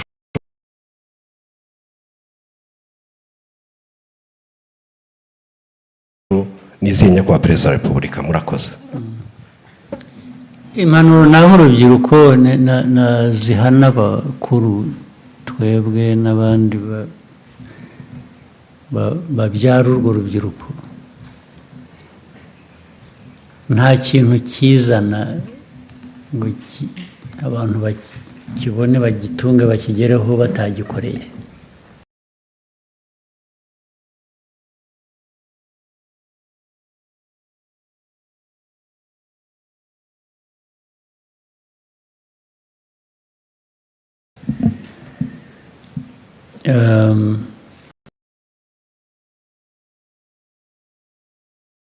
No muri ibyo bihe byacu by'urugamba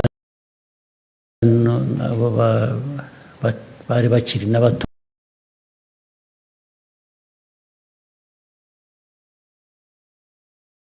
no kuturusha barugiyemo bakajya bate barahari koko kandi nibo batumye bigeraho. Ariko buriya hari n'abandi baruhunze n'icyo gihe, hari ababihungaga bakabigendera kure, bababwira bagashaka impamvu, nabo bari bahari. Rero byose biva mu burere, uburere busanzwe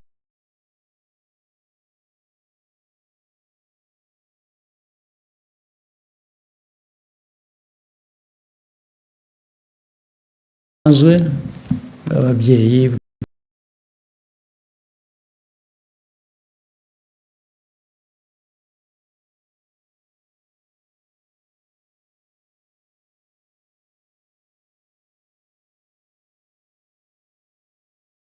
bw'igihugu, biva no mu burere bwa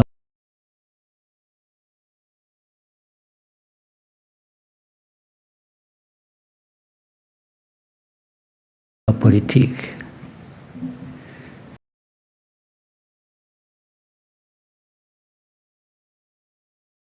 Ukabitoza abantu, ukabihozaho, ukabigisha, nanone mu 10 wigishije havamo wenda 5, wabura munyamahirwe hakavamo 6 bazima bakumvise bagiye gukora ibyo kandi bakabikora. Ahora hari babandi 4, 5, ariko utanigishije, utagerageje, utashakishije uko wagumuri muri 2, 3. Ni ukuvuga rero ngo izo mbaraga zo kwigisha uburyo bwa politiki, uburyo bw'uburezi busanzwe, uburyo n'ibigomba guhoraho.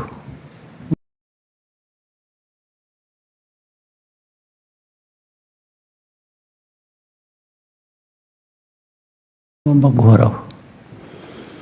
N'ubu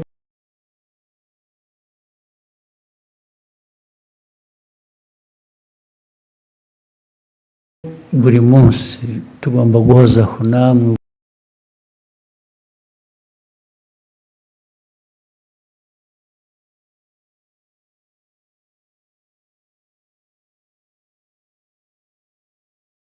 uko muri aho no mu mirimo yanyu mukora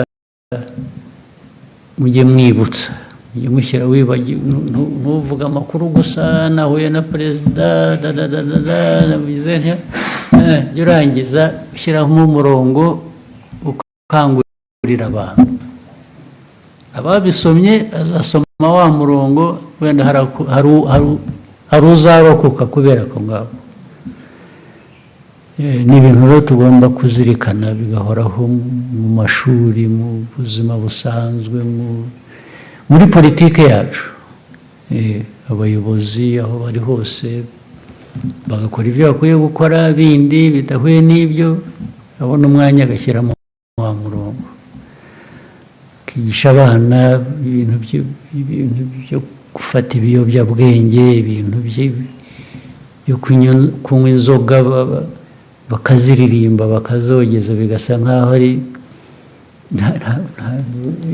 disipurine niyo irakenewe, ni ngombwa. Niyo yaba ishaririye niko imeze. Disipurine irasharira, ituma abantu bigoma ibyo bakunda cyangwa iki. Ni nk'uko ushobora kujya kwa muganga, bimwe twavugaga by'ubuzima bw'abantu. Ukajya kwa muganga akakubwira ati maze urekeraho kunywa isukari kubera ko turakubonamo ufite uburwayi bw'isukari, diyabete cyangwa iki, ariko kubera ko isukari iryoha cyangwa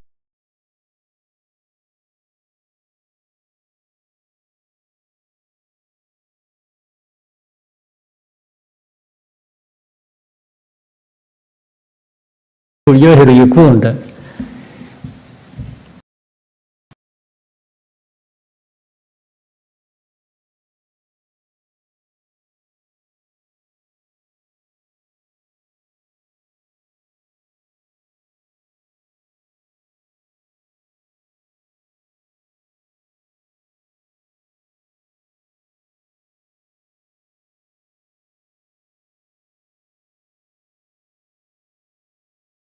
ukajya ugira utyo ugatirisha, ugashyiramo akayiko kamwe, ugashyiramo akandi, cyangwa ukayikomeza ukajya wihisha. Ariko ibyo nubwo ubikora utyo, ubuzima bwawe burimo buragenda. Ya sukari iragumya igutwara ku mpera y'ubuzima bwawe. So n'ibi rero by'abana, dukangurira abana mureke kunywa ibiyobyabwenge, muri inzoga muzigabanye. Umuntu ntakure yogeza inzoga, kunywa inzoga, kuko abo zica turababona buri munsi. Ubwo ariko icyo tubikuburiza ni ukugira ngo ubeho ubuzima bwiza, wiyubake, ndetse wubake n'igihugu muri bya bikorwa wavugaga. Ni ibintu rero bihoraho, ni akazi gahoraho ka buri munsi, ntabwo gashobora kugabanuka. Ines?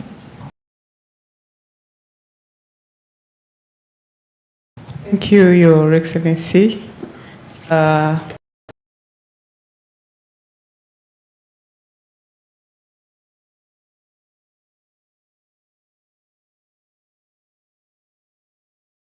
My name is Ines Nyinawumuntu. I'm a journalist and I'm the deputy head of RBA Radios. I would like to ask you just a small curious question.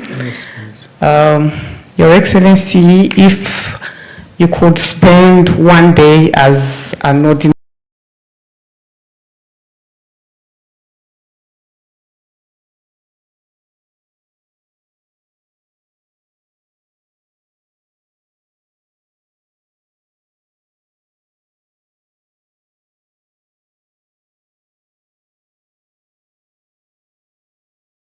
Rwandan citizen that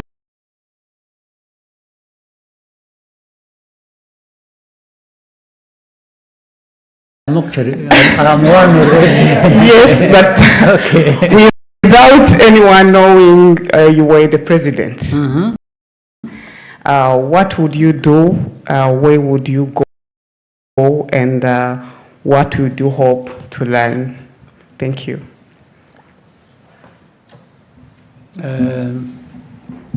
Many things. Some things come with age. If it was long ago when I was still young, I would go skydiving, I would go bungee jumping. I would do some of these crazy things that I used to do some of them when I was still young, but as I kept growing, the people said, please. So I would just have, I don't know, I wouldn't drink, but I would have as much fun that, fall in the normal brackets of fun, almost without limit. Yes, in fact, I wish I could be younger. I would do some of the things I missed doing those days of just, being there, free, fearless, and just enjoying what nature provides. Yeah. Your Excellency, may we take 2 last questions? Okay. And then we, Oswald, hanyuma Aisa.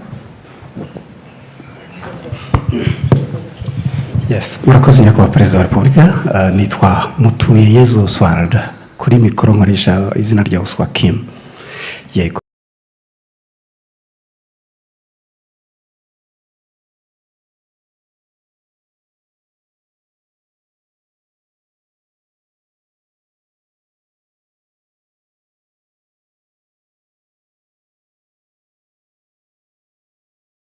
So ndagira ngo ngendere ku mujyi wa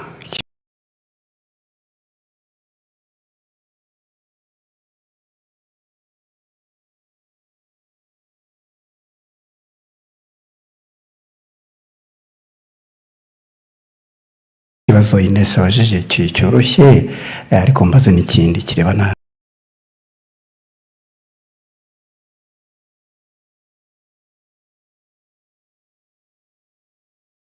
n'ingengo y'imari. Muramutse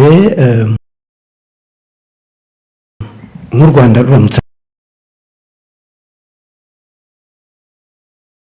ari ikipe y'umupira w'amaguru, mwakina ko kuri kangahe?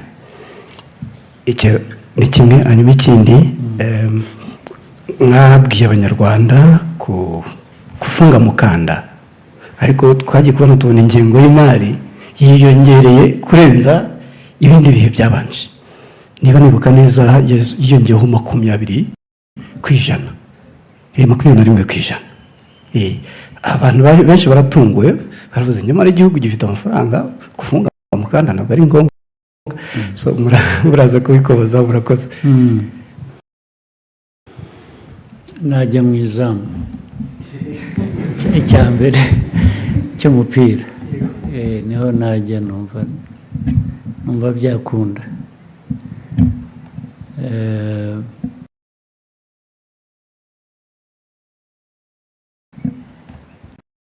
Icya kabiri cy'ingengo y'imari,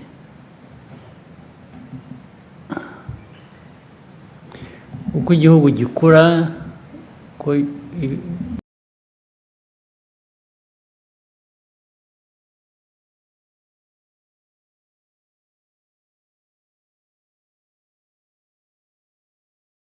n'isi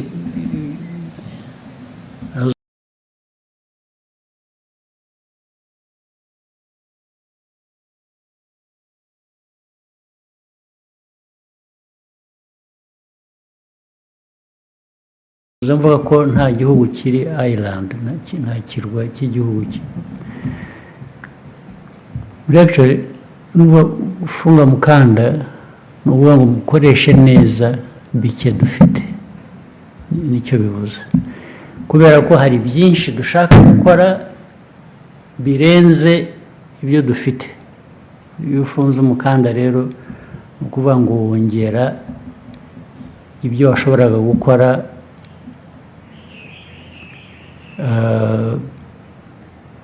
kubera ko warondereje usigira ibitari byabonye. Icyo ni kimwe gitandukanye n'ibyo bindi. Rero budget ushobora gukoresha mbere y'uko inayigena uhereye kuri ibikenewe, urabanza ukareba ariko ibyo ufite ni ibiki,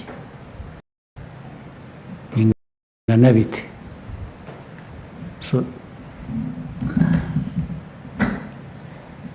Kuzamura budget byatewe na byinshi tubona bigomba gukorwa bikenewe,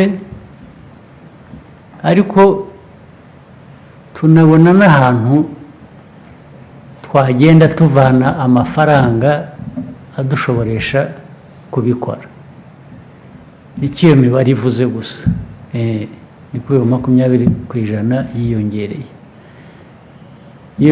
Ntabwo ari ukuvuga ko hatakiri kwa kundi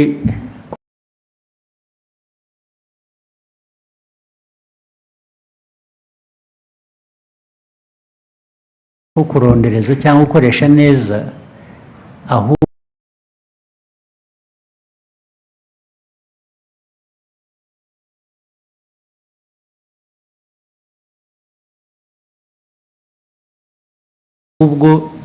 twagize amahirwe mu byinshi byiyongera buri munsi.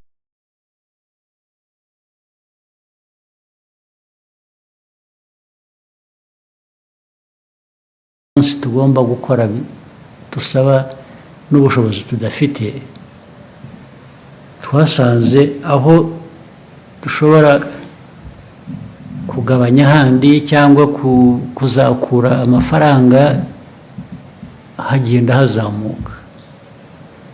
Reka nguhe noneho urugero rumwe. Urabizi gufunga umukanda, urabizi byanahereye ko bibaga, mwabonye batubwira ko batakiduhaye imfashanyo twayaga dufa. Barabibonye muri izi ntambara muri iyi minsi ishize, bati twahagaritse ibi. Ntabwo byaba ngo ubure gutekereza gufunga umukanda, ariko nubwo ibyo byabaye, twashakishije ibyajya mu mwanya w'ibyo batwambuye, cyangwa se turanavuga ngo ariko ubundi byajyaga he? Ubundi rega bimwe byajyagaho tutanakeneye nibigende. Ubwo ariko ni ukuvuga ngo hanyuma tujya no mu gushakisha aho tuvana revenues. N'iki hari ahantu hagiye usanga tutahavana amafaranga kandi dukwiye kuba tuhahavana, ubwo akaba arinjiye. Hanyuma turongera dufata umurongo w'ibikenewe gukorwa, turavuga ati ariko hari ibyo tutasimbuka.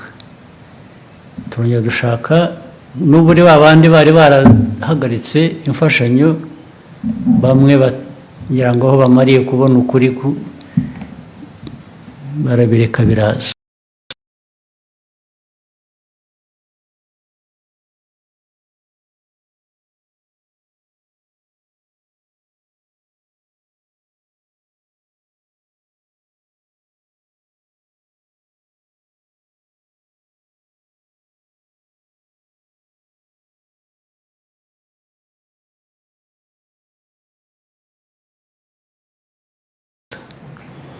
Urumva rero ibyo twari twarafunze kubera ko twabonye ko abana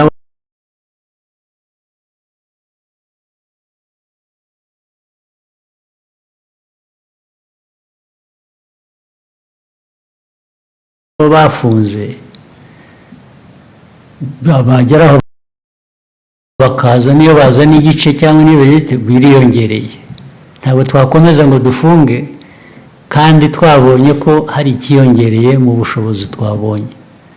niho bituruka. Kuri ko mwahisemo kujya mu izamu ntabwo mwadusobanurira impamvu mu izamu ariho mwakina. Murakoze. Kubera mu mutwe wanjye niho numva ari uburebure, ari amaboko yanjye, kwa kundi nahoze mvuga nti nkiri muto nasimbuka mu kirere, harimo gusimbuka, harimo hanyuma harimo no nkeneye n'amaguru yanjye kugira ngo hariya hagati bakina atavunika, so mu izamu naho nahitamo. Murakoze. So we might take the last question from Aisha.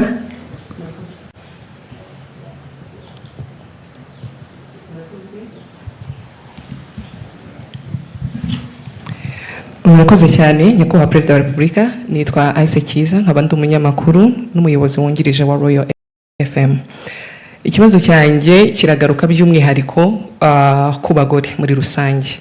Turashimira cyane nubwo ndi umunyamakuru ariko reka njye mu nkuru nanjye shimire by'umwihariko uruhare mwabigizemo kugira ngo abagore tube dufite ijambo mu gihugu cyacu, kuko iyo urebye mu nzego zose zitandukanye usangamo abagore mu nzego zifata ibyemezo, yaba ari muri guverinoma, mu nteko ishinga amategeko n'ahandi.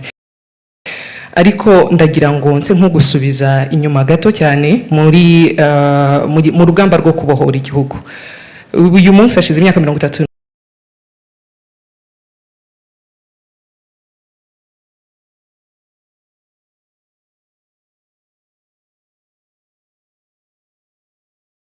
n'umwe, bamwe twari batoya, turabona uruhare umugore agiye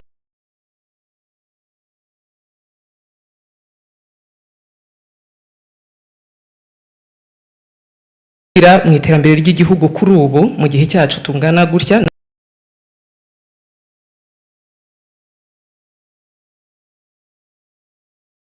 Natwe ubwacu tugira, ariko ntabwo tumenye inkuru nyazo z'uruhare abagore bagize mu rugamba rwo kubohora igihugu. Nyakubahwa Perezida wa Repubulika, ari mwe noneho muzitubwiye uruhare rw'abagore rwari uruhe muri uru rugamba uyu munsi twizihiza by'umwihariko imyaka 31 u Rwanda rwibohoye? Uruhare rw'abagore rwari runini cyane kandi ngira ngo benshi baranazwi, ndetse bagiye bahambwa ibihembo ku mugaragaro, ari abari ku rugamba ubwabo, hari n'abandi niyo baba batari ku rugamba bakoraga ibikorwa bishyigikira urugamba, bakoraga indi mirimo itandukanye. Hari abakoraga imirimo yo gushaka, bagendaga isi yose bashakisha amikoro dukoresha ku rugamba. Hari kandi ibyo no kubishyira mu kandi gaciro, uzi ko hari n'abagore batanze abana babo aribo baturutseho, cyangwa se bataye abana babo mu mago bakabashakisha aho babareza ahandi bakajya ku rugamba.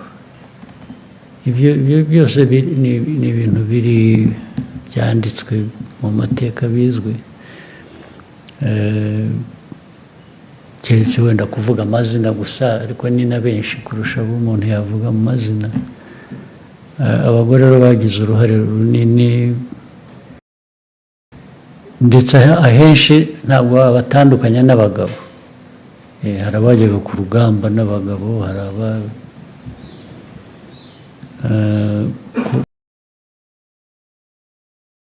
kuba vanamo gusa ukabashyira iruhande, byo nta nubwo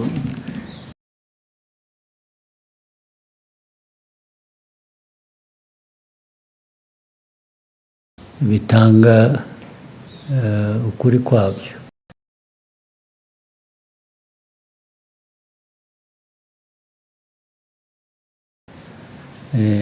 Kenshi babikoranaga n'abagabo, ubundi bagakora indi mirimo itandukanye. Ni nk'uko n'ibyo nayo mvuze by'uko bagendaga isi yose bashakira kisha babaga bari kumwe n'abagabo bagenzi babo cyangwa abahungu bagenzi babo. Uruhare rwo rurazwi kandi no mu mateka biranditswe, byanaherewe n'agaciro. Hari abantu bamwe bagiye bahabwa ako gaciro ku mugaragaro. Nta kindi numva nabivuga. biturutse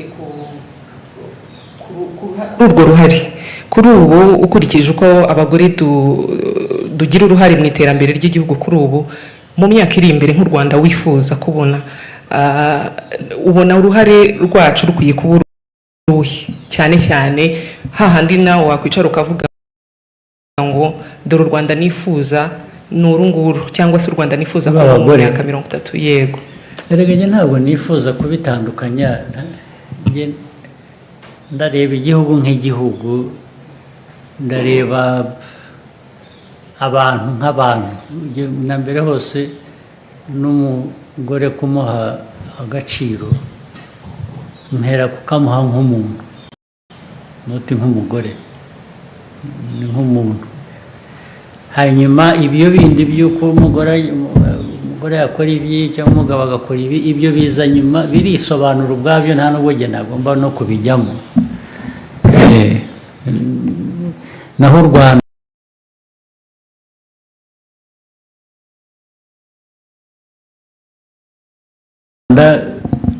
nta Rwanda rw'abagore, nta Rwanda rw'abagore.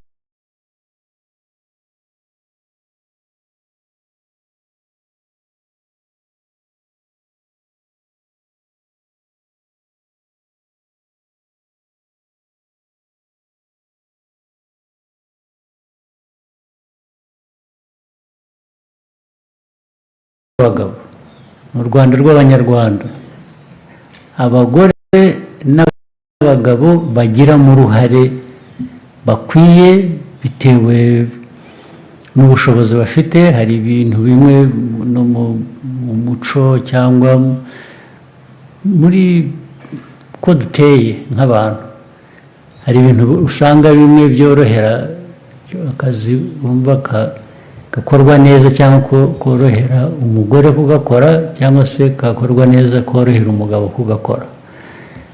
Hagahoraho ubwo bwuzuzanye rero kurusha kubitandukanya ngo u Rwanda twifuza ni umugore waba agira atya cyangwa ibyo birasanzwe, bishinzwe, biri no mu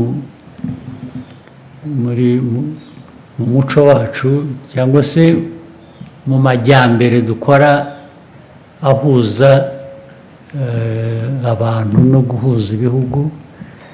Umugore iteka agomba kuba afite icyambere cyangombwa, ni umugore kudasigara inyuma kubera ko ari umugore, cyangwa se nta nubwo akwiye no gutezwa imbere kubera ko ari umugore. Akwiye gutezwa imbere kuko ni uburenganzira bwe, ni umuntu. Icyo kuba umugore ntabwo nahindura umugore ngo mugire umugabo cyangwa umugabo mugire umugore. Ibyo ni ibintu bisanzwe mu mibereho y'abantu.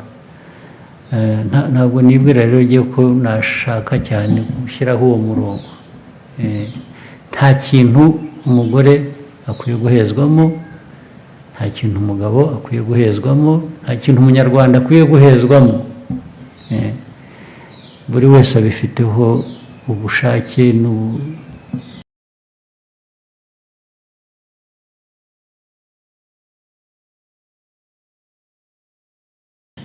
ubushobozi, nk'uko imiterere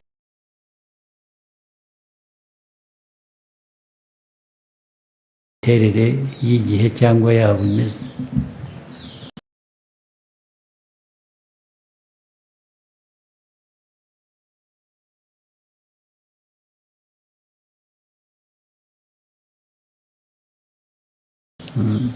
Thank you, Your Excellency, for this insightful and valuable exchange. And thank you to members of the press for your contribution. We wish we had more time, but we'll have another time for this. Sure. We've come to the end of this conversation and we wish you all a productive Kwibohora Day. Sure, thank you. Ahubwo nibutse ko hari n'ibindi dufite ku mugoroba n'uyu munsi cyangwa n'ejo ko mwana uhari umwanya wose